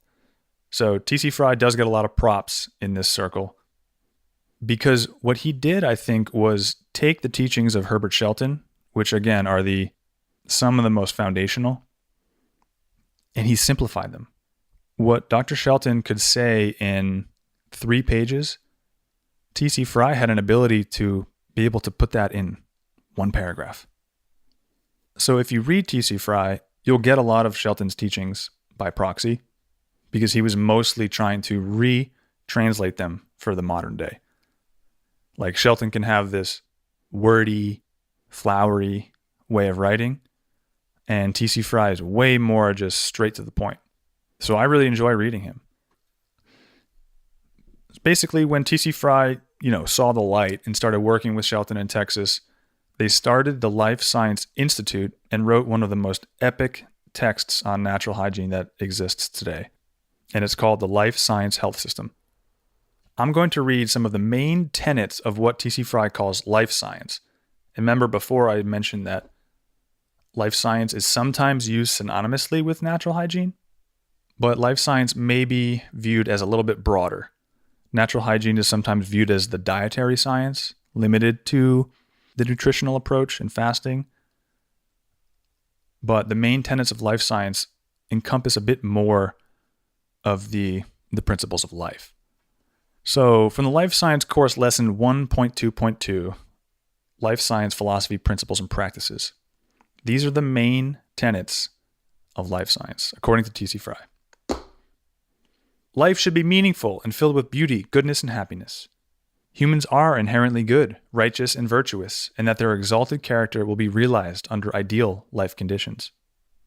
Superlative well-being is normal to human existence and necessary to the realization of the highest human ideals. Supreme human excellence can be realized only in those who embrace those precepts and practices which are productive of well-being. The human body is a self-sufficient organism that is self-directing, self-constructing, self-preserving, and self-healing, and that it is capable of maintaining itself in superb functioning order, completely free of disease, if its needs are met. Foremost among these needs are fresh air, pure water, rest and sleep, wholesome foods, cleanliness, comfortable temperature, sunshine, exercise, constructive work, emotional poise, self-mastery, recreation, and pleasant environment. So this tracks with pretty much what everyone else is saying so far, right? Air, water, rest, wholesome food, cleanliness, inside and out, comfort, sunshine, moderate exercise.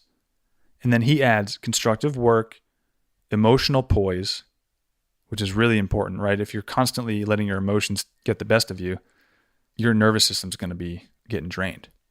He also adds self-mastery, recreation.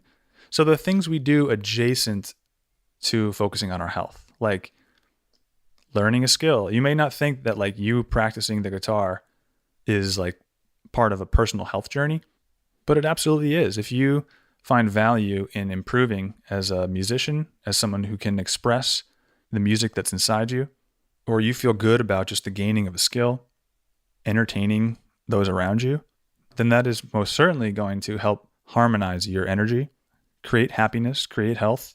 And I do think that's what nature is about, singing songs for our friends. So self-mastery, really important point, I think, to our needs, our human needs. 3 more little tenets I want to read here. Humans are constitutionally adapted to a diet of fruits, vegetables, nuts, and seeds, eaten in compatible combinations while in the fresh, raw, natural state. Diseases are caused by improper life practices, especially dietary indiscretions. Illness proceeds from reduced nerve energy and consequent toxemia. There's that word again. Insufficient nerve energy arises from dissipation, stress, overindulgence, excess or deficiency of the normal essentials of life, or pollution of the body with substances not normal to it. Accordingly, recovery from sickness can be achieved only by discontinuing its causes and supplying conditions favorable to healing. A thoroughgoing rest, which includes fasting, is the most favorable condition under which an ailing body can purify and repair itself. Again, so the basic principles of natural hygiene are rest. The human body will heal if given the right conditions. Now, people may hear this and be like, well, why am I not getting better? I'm doing everything. I'm breathing fresh air. I'm drinking clean water. I'm eating the most wholesome foods. Why do I still have this nagging health condition? And it may be because you're considering wholesome foods to be subjective. Do you have your own idea of what wholesome foods are? Do animal products and grains factor in to your idea of wholesome foods? I wouldn't say you've tried everything unless you've tried to remove those things from the diet and focus on what Hereward Carrington says is the natural food of man. All these natural hygienists pretty much agree that we are adapted to a diet of fruits, vegetables, nuts, and seeds, eaten in compatible combinations while in the fresh, raw, natural state. Raw foods, living foods, fruits, veggies, nuts, and seeds in compatible combinations.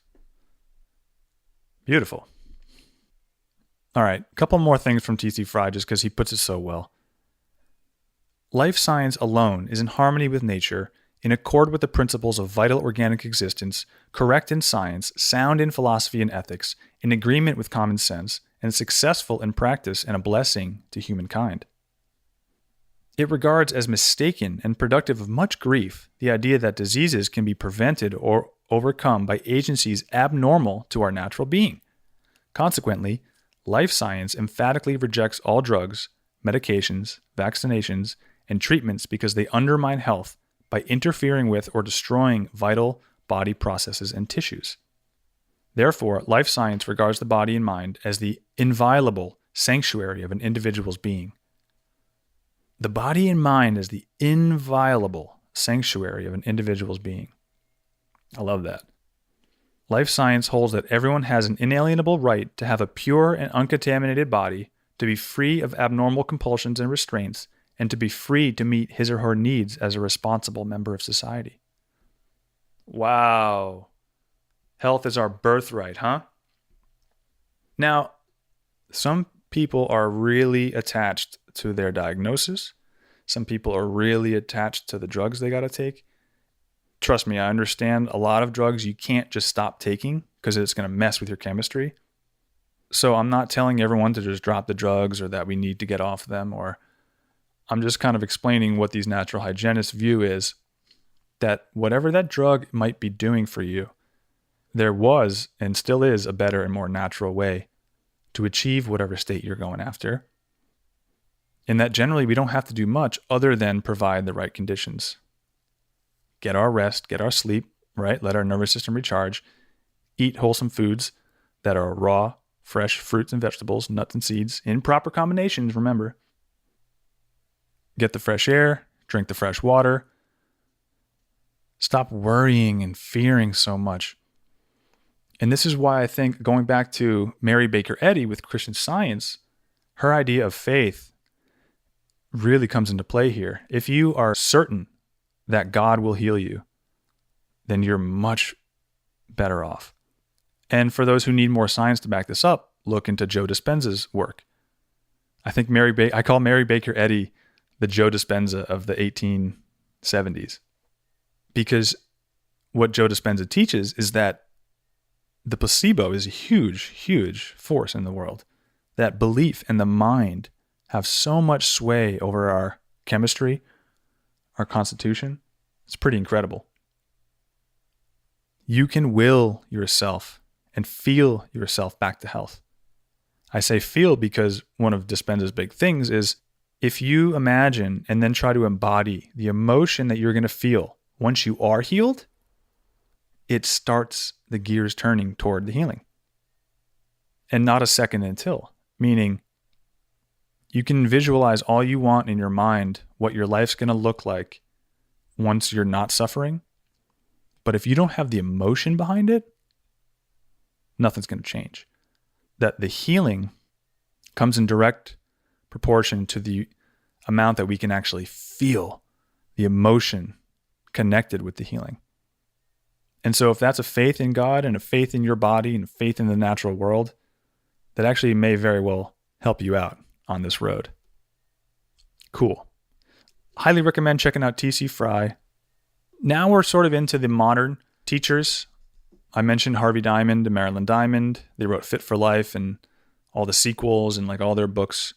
They really promote natural hygiene. They really promote the raw living foods. Dr. Douglas Graham, born in 1953, he was the author of the 80-10-10 diet, which I think this book is really well put together. It's a really great work outlining the basics of natural hygiene, the basics of health, the basics of nutrition. I always tell people, check out the first 50 pages of this book. It'll answer the question for you, are humans meat eaters? Are we grain eaters? Are we fruit eaters? And then in the back of the book, Graham offers a bunch of seasonal meal plans, which is really nice. Recently, Dr. Doug Graham entered a powerlifting competition in the United Kingdom, where he lives. He's over 70 years old, and so there was actually nobody competing against him in his age or weight bracket. But this goes to show that a man who does not cook his food, doesn't eat salt, doesn't eat animal products, He's not lacking in protein or strength, people. All right, he's 70 years old, and last week he deadlifted 281 pounds. That's 127.5 kg. He only weighs 145 pounds, so that's like double his body weight. He squatted 198 pounds, bench pressed 121. His total for the 3 lifts was 275 kilograms or 606 pounds. Technically, he is the champion, but like I said, there was nobody competing against him. He did closer to 160 kilogram deadlift in his 60s, and that's 350 pounds. If somebody's in their 60s and they can deadlift 350 pounds, would you call that person weak? Do you think they're lacking in protein? Born the same year, 1953, is Dr. Joel Fuhrman.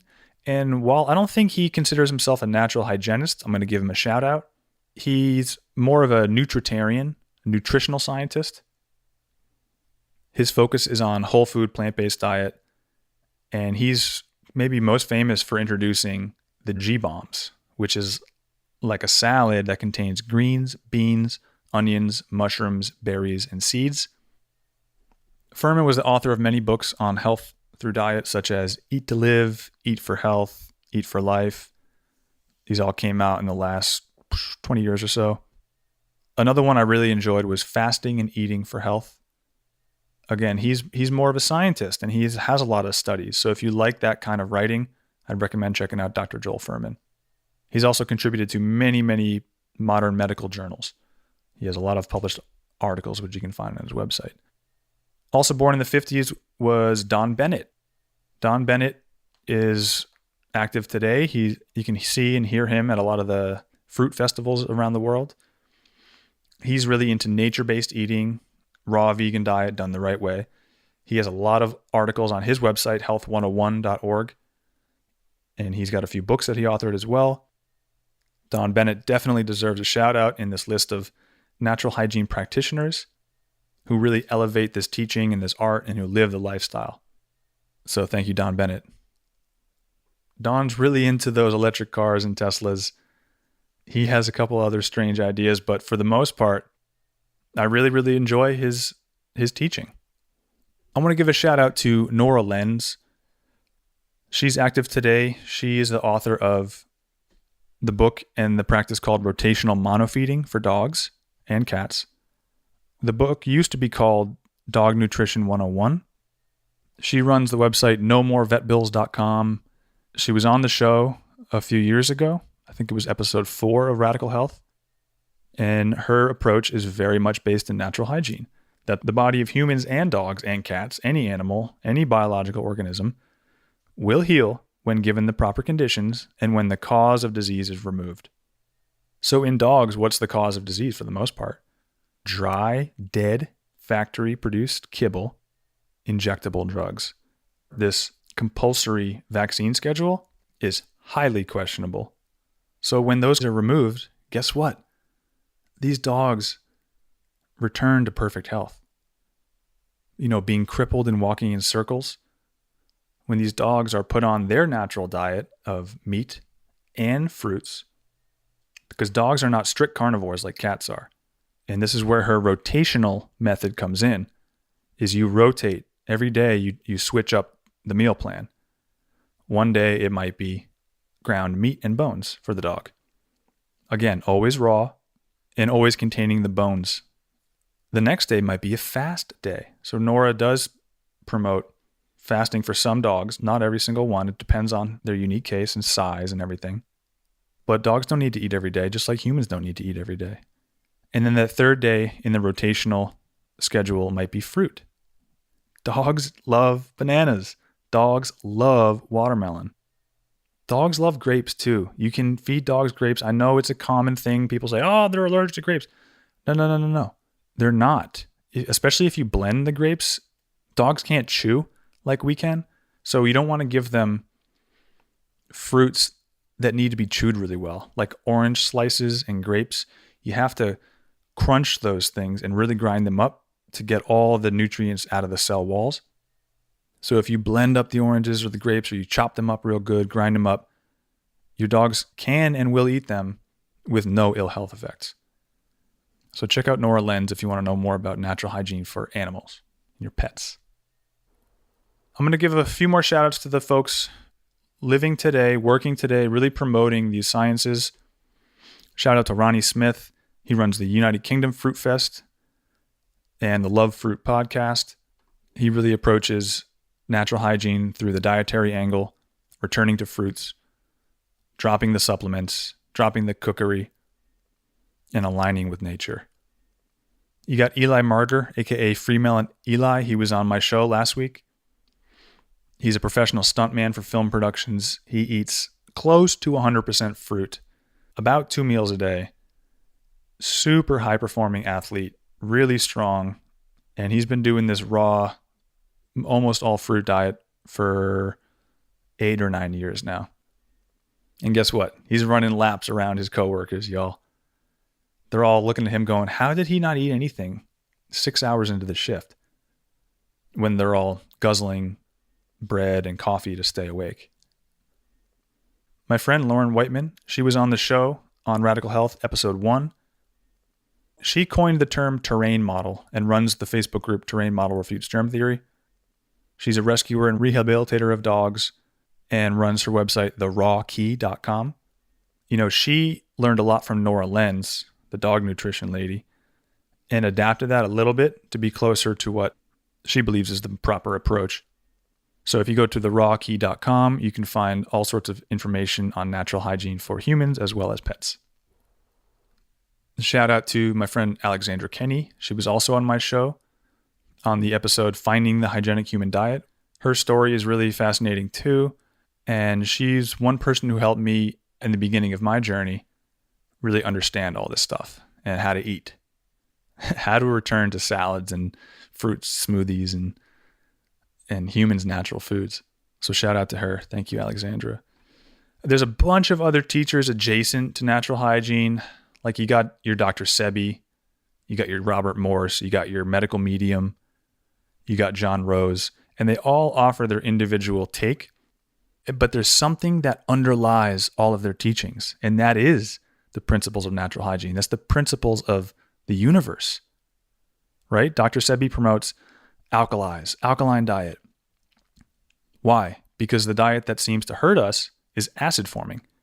He says cancer cannot thrive in an alkaline environment. And when you look at healthy human blood, it's about 7.4 pH, which is very slightly alkaline. So I know a lot of people are inspired by Dr. Sebi and come into this information through him. A lot of people come into this through medical medium. You know, he promotes eating raw fruits, vegetables, potatoes, not raw potatoes, cooked potatoes, as one of the few cooked things that he puts in his protocols. But he is extremely popular. This man has millions of followers, has millions of sales of his books, and has helped millions of people change their health. I don't agree with what he says about viruses, especially the Epstein-Barr virus. If he took time to read the natural hygiene literature and didn't just listen to the spirit that was whispering in his ear, and folks, that is how he writes his books. He channels the spirit of compassion, whatever that is. He may have a different conception of the germ, of the virus, and is it a cause or is it an effect? Where along the chain of cause and effect do we find the appearance of viruses? It's much closer to the effect. Also, quick shout out to Robert Morse. He wrote the Detox Miracle Source book. Again, huge proponent of fruits, juicing. He promotes herbs, which the natural hygienists don't, because the natural hygienists see herbs as a stimulant. They call upon the body to create this action, which is really just the expulsion of the herb. Herbs fall into the category of medicine. And if you made it this far, you know that natural hygiene is sort of the anti-medicine. It refutes medicinal stimulation and the medicinal process of attacking a symptom. So if an herb is medicinal, or a root like ginger, for example. Let's take ginger. A lot of people love ginger. People say ginger can suppress a cough or it can relieve a headache. But the whole idea is not to suppress the symptom. If you have a headache or a cough, It's your body trying to tell you something. It's our responsibility to stop and to ask the body, what are you trying to tell me? Why do I have a headache? Let's say that headache is caused by dehydration. Would you rather drink a couple glasses of fresh water or take some ginger just for the headache to go away? Well, I'd rather personally address the root cause. I'd rather drink some water. And a lot of times, in my personal experience, I've noticed that headaches are a result of overstimulation and dehydration. Right? If I turn off the music, lower the light, lower the sound around me, drink a couple glasses of water, calm down, the headache usually dissipates pretty quickly. Let's take another medicinal plant like ashwagandha, a common herb used in Ayurveda. And studies have shown that ashwagandha is linked to decreased levels of cortisol and other hormones, which may sound great at the surface, but again, don't you think it's more sustainable to ask, well, why do I have increased cortisol to begin with? If that's a symptom of something else, let's address the cause. The purest natural hygienists are anti-herb as much as they are anti-medicine. As far as the edible herbs and roots and medicinal plants, they say if you can't make a full meal out of it, raw, like if you wouldn't eat a whole bowl of ashwagandha, if you wouldn't eat a whole bowl of papaya seeds, then why are you taking even a microgram of it? The natural hygienists maintain that the bitter nature of these herbs and roots and medicinal plants are an indication that nature is trying to tell us, hey, that ain't for you. Now, having outlined that, I will say I'm not fully there yet because I still use some herbs, yo. Some of the edible ones are freaking delicious. I wouldn't necessarily eat a bowl of just basil or just cilantro or just dill, but I love those herbs in my salads. I love how those herbs can bring a whole nother beautiful dimension to a vegetable dish or even a fruit dish. Yeah, try putting some fresh basil on your tomatoes or your watermelon. Experiment. See if you like it. If you don't, if your body kind of rejects eating fresh herbs, then that may be a signal. It may be a sign for you. I'm not at that point yet. Now, I did give up ashwagandha and I did give up a bunch of the real medicinal types of plants, but I still like the culinary herbs and I still like weed from time to time. So there's no need to go 100% all in anti-herb. You can take some of these principles and just start to think about them, start to understand them. And then maybe at some point in your life, you can adopt anything really. Maybe later down the road, you can start to embrace these natural hygienic principles of abstaining from herbs, abstaining from condiments and salt. That's another big one. Salt is pickling, guys. Salt is anti-life. You sprinkle salt on a slug, what happens to it? You sprinkle salt into a cut on your skin, how does that feel like? You drink a glass of seawater or salt water, what happens? First of all, you're pretty disgusted by it, by the taste of it. Again, that's a sign. And number two, it's a colon cleanser, drinking salt water. The saltwater flush, it's so toxic to the body's cells that as soon as you chug salt water, your body gets rid of it as fast as possible. It just dumps it straight down the small intestine, takes anything with it. So sometimes it is a good salt flush if you're trying to really empty those pipes like quickly, but it's not sustainable. It's not the safest way to do it. You can achieve the same thing through water fasting, through juicing, through just returning to the natural diet of fruits and vegetables raw. You will begin to scrape out a lot of the trash in the small intestine and the large intestine. But yeah, the saltwater flush is an indication that your body doesn't want that in there. So if something is toxic in large amounts, why consume small amounts of it? I forget one of these writers. Who was I reading? I think it was Isaac Jennings. He said that ginger is as toxic as arsenic because you could dilute arsenic and suspend it in water, 100 times or whatever, and it might be the same effect on the body that ginger tea has. And concentrated ginger could potentially be more toxic than diluted arsenic. So he says they're one and the same, that if it's toxic in any amount, it's toxic in small amounts too. That is a huge piece of the natural hygiene philosophy. There are no cures, there are no medicines.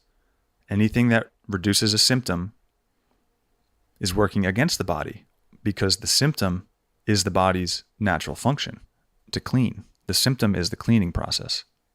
However, I know a lot of people who have had success with very particular herbs and tinctures from Robert Morse. And in my opinion, the jury's still out on how to apply herbs in our life. They may have a use, they may not. But I think we can still learn a lot from Dr. Robert Morse. And lastly, I want to just give a shout out to John Rose. He's the juice fasting guy. You may have seen videos of him standing outside under a blue sky with his shirt off. He's got white hair. He's older. He's extremely athletic. He's a really good storyteller, a really good teacher, because he'll just turn on the camera and go off for 20 minutes on this topic. They're always unedited, and they're always very inspiring.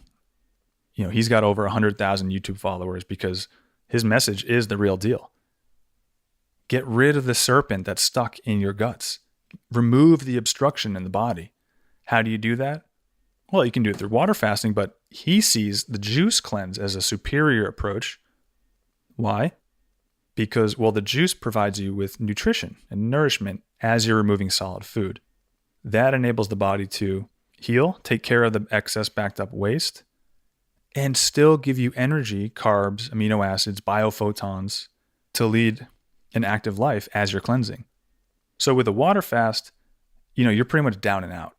If you don't have a lot of fat stores when you're fasting, you're tired, you're fatigued, you're laying down, your body wants to conserve all the energy it can so that it can properly clean itself. But with the juice cleanse, if you're drinking watermelon juice, pineapple juice, lemon, ginger, apple, you're giving your body this immense flood of biophotons, which is bioelectric energy, light, a literal infusion of light into your cells. And you're getting the calories necessary to burn for fuel. So a juice cleanse enables you to be active as you're cleansing. And the results people get, man, after a 30-day or 90-day juice cleanse, man, some people lose, and it's not fat that people lose the most, it's waste. What people poop out on a juice cleanse is mind-blowing. And again, you're not eating any fiber, so where did that poop come from? It was already in the body. It was already in the body, needing to come out. And we're figuring out how to do that.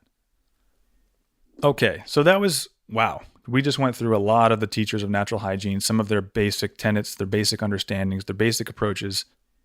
And I hope you can start to see what they all agree on. Some of those main tenets are the body's a self-healer. The body will heal itself when given the right conditions. In general, the conditions are fresh air, sunlight, and darkness when you're trying to sleep. Cleanliness inside and outside. A peaceful, calm environment. Proper nourishment, proper nutrition, right? Which is unfired, raw, living, delicious foods in the form of mostly fruit, some vegetables, some nuts and seeds in proper combinations, and the use of water, whether it's for drinking, bathing, enemas. Again, enemas are huge. I didn't really get too into that this episode, but they're promoted by many, many, many of these teachers. I think only a few people say, no, don't do enemas. They're not natural. But in my opinion, from what I've seen and fully experienced in my body, if you're feeling under the weather and you do an enema, you'll feel better. The gut-mind connection is so real and so strong that when you clean out the gut a little bit, the lower gut, we're talking about the large intestine, right? You fill that thing with water, you let some of that hard impacted fecal matter soften up, and then you poop it out, you will be happy that you did. I recently read an article on healthforthebillions.org called Why Didn't Natural Hygiene Ever Go Big? And the author basically argues that the pure Sheltonian natural hygiene didn't take off because it's too hard given the culture we live in. Because in the culture in which we live, we're surrounded by beer, coffee, chips, restaurants everywhere. Look at the supermarket. What percentage of the food is raw, unfired plant foods?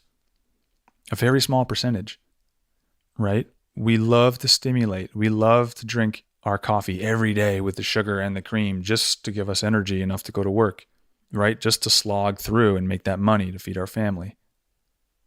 So given the culture that we live in, yes, to only eat fruits and vegetables and to abandon these enervating habits is extremely hard.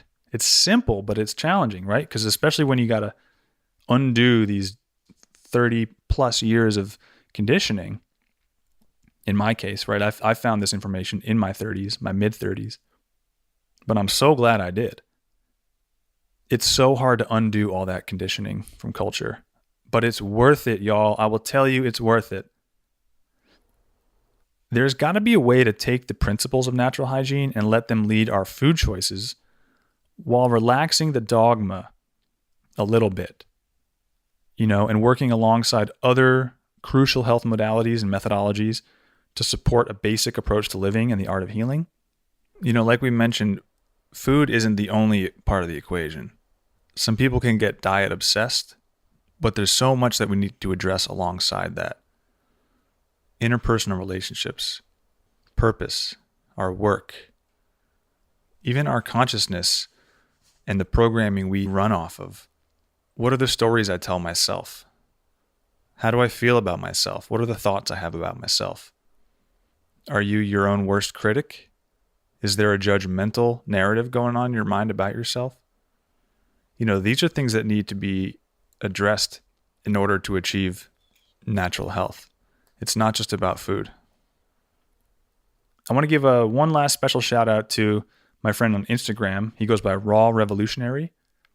He challenges the diet-obsessed approach to natural hygiene because it can cause more issues than it's addressing. You see a lot of people who discover the natural hygiene approach go full force into raw food and consider everything else like poisonous. What that can do is cause orthorexia, which is like an obsession with health, an obsession with avoiding anything that may hurt you, and then that can become harmful.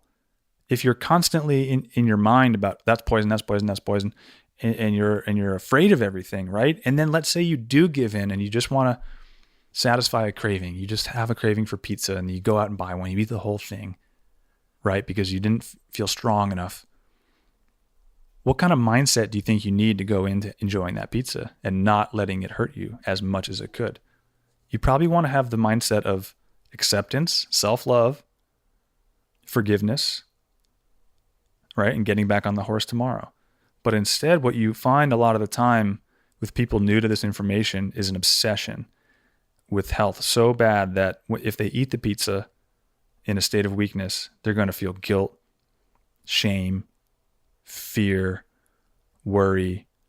They're going to beat themselves up. They're going to punish themselves. And that then causes a whole ripple effect of poor health. So what I like about Raw Revolutionary is he challenges this diet-obsessed approach.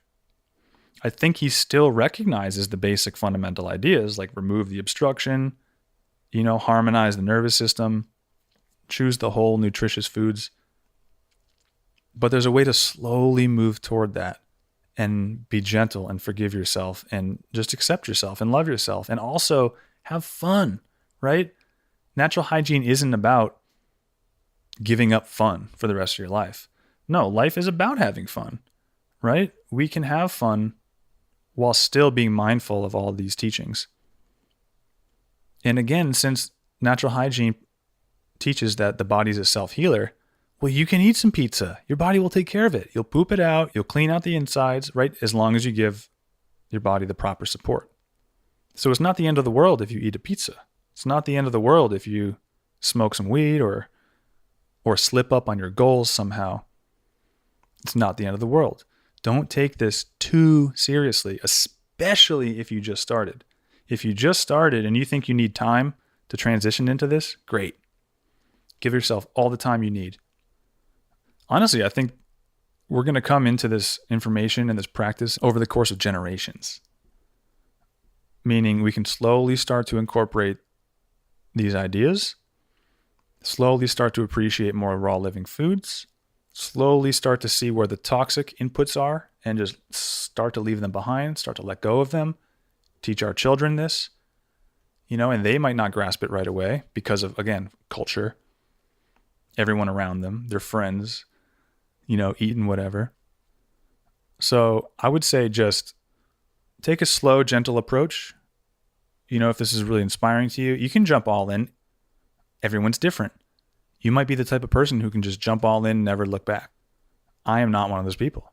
I need time. I'm giving myself about 7 years to fully adopt a natural hygienic lifestyle. I'm not ready right now. I'm still attached to certain worldly things that may drain my nervous system, but I use them with full awareness, and I minimize the inputs which are going to cause enervation beyond the threshold. And I'm very aware of my threshold these days. All right, let's wrap this up. This episode's pretty long. Here are some of the large-scale implications and the effects of natural hygiene. Going back to Herbert Shelton in The Science and Fine Art of Natural Hygiene, he writes, I'm going to go back to my Texan accent here. Don't make fun of me.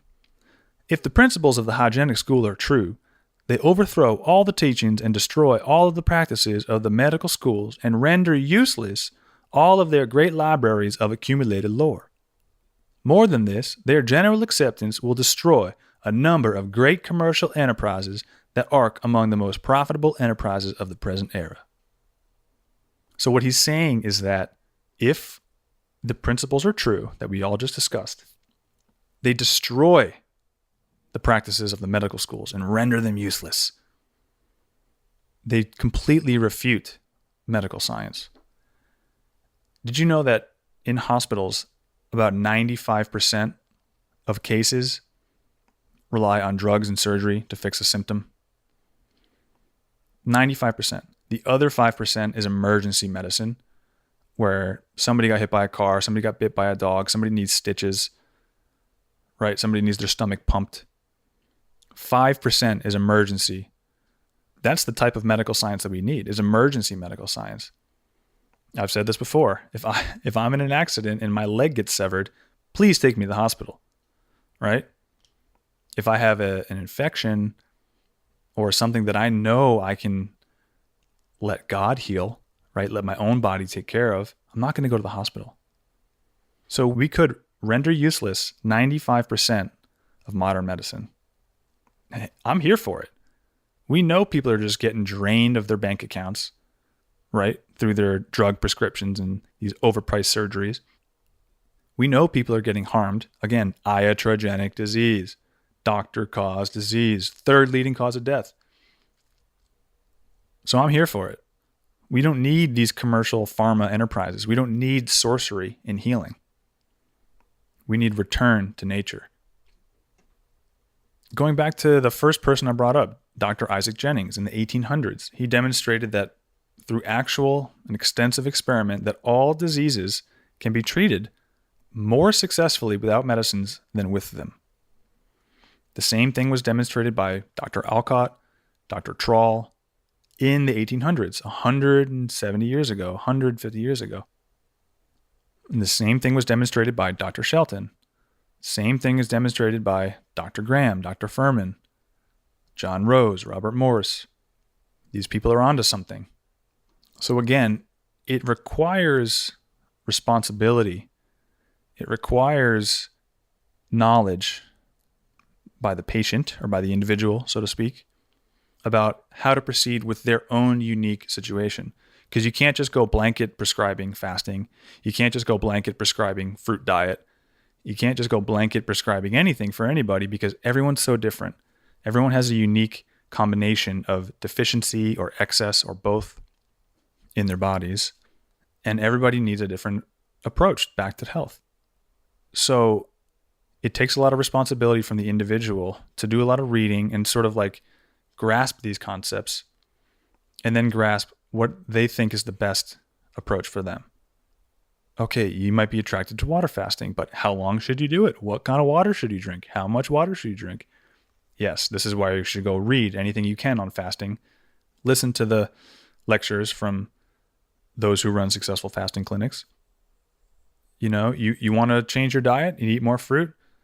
Well, you have a responsibility to start trying that out. No one protocol is going to work for you, as well as your own self-designed program. Now, a lot of people love Medical Medium because he's all about the protocol. Just give me the recipes, man. Just give me the menu. Give me the food plan. I don't want to think. I just want to read and do it and then watch the disease go away. Guess what? A lot of people actually are helped that way. I'm not like that. I'm not cookie cutter. I don't want the cookie cutter approach. I want to design it myself based on my own needs, my own feeling of where I'm at and how to move forward. So, we're wrapping this up here. A couple questions to leave you with. Armed with this new inspiration, the knowledge of toxemia, hygiene, nature having the cure embedded in itself, does this mean we shouldn't consume anything that is enervating?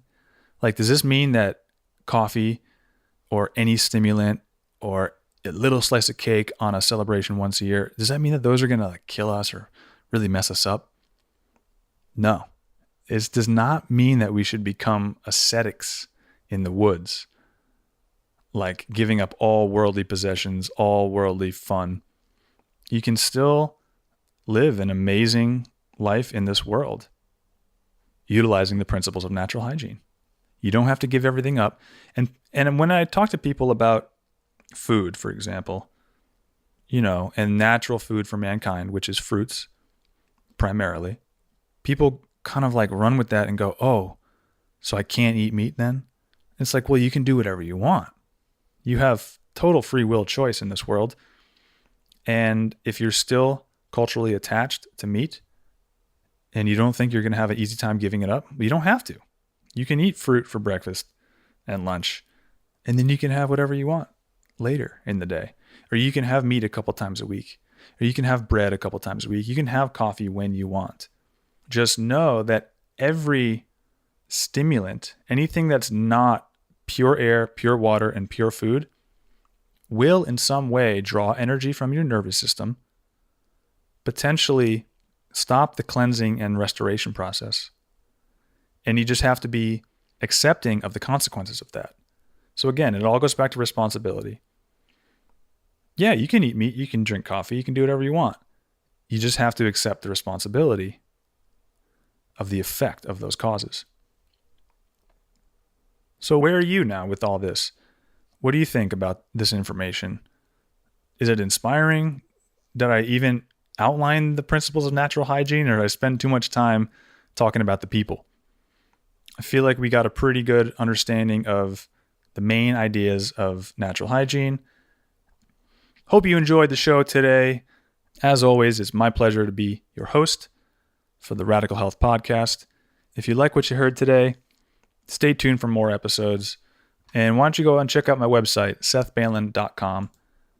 I have the library where you can download tons of PDFs, some of the books that I mentioned today, as well as my own writings. You can listen to my podcast and the other ones I've been on. You can order The Fruit Companion, which is my new book on the 100 most common fruits in the world.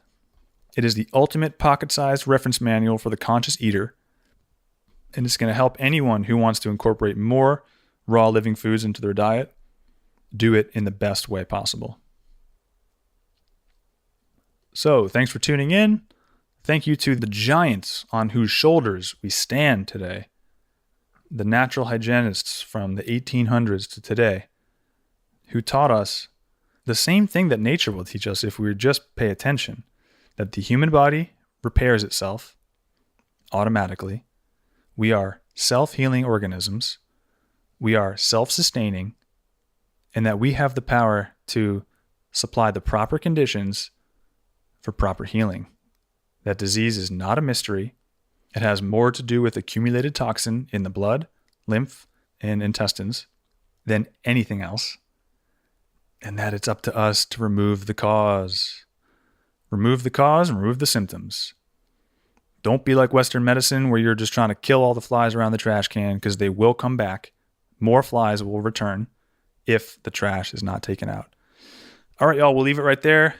Go on and take out the trash every once in a while. Hope you enjoyed this episode of Radical Health. Peace. Radical Health.